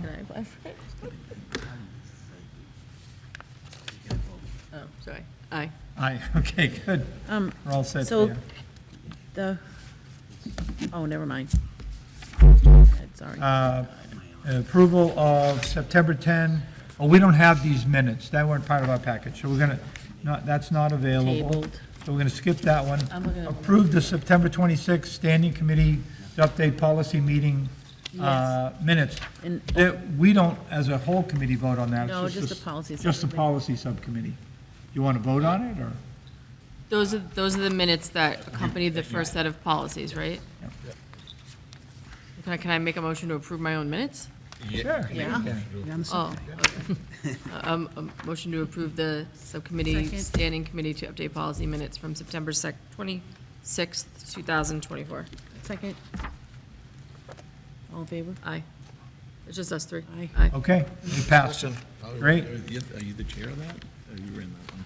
Yeah, but it's okay if she, Action is required to approve the homeschool education plans as reviewed and recommended by Assistant. oh, wait a minute, we didn't do, is the goals one not on here? It's coming up, I think. Oh, Yeah, it's coming up. So homeschool, this, presented by Take mine. Gina, I'm giving you mine. and it was just the, is it 4 names on that? Gina? Yes. Just the 4? Motion? Is there a motion? Yep. No, no it one's has to made be a motion made. yet. I make a motion to approve the home education plans Second? for the 2024-2025 school year. Okay, all in favor? Aye. Aye. right. Aye. And thank you, Dr. Williams, for, I feel like it's gotta be a lot of work to go through all of those, so I appreciate that. Sometimes it just makes families a little bit longer, their school years end up running a little bit longer, so to get progress reports from last year and then get new plans approved for this year. So All my batteries Yeah. are running out.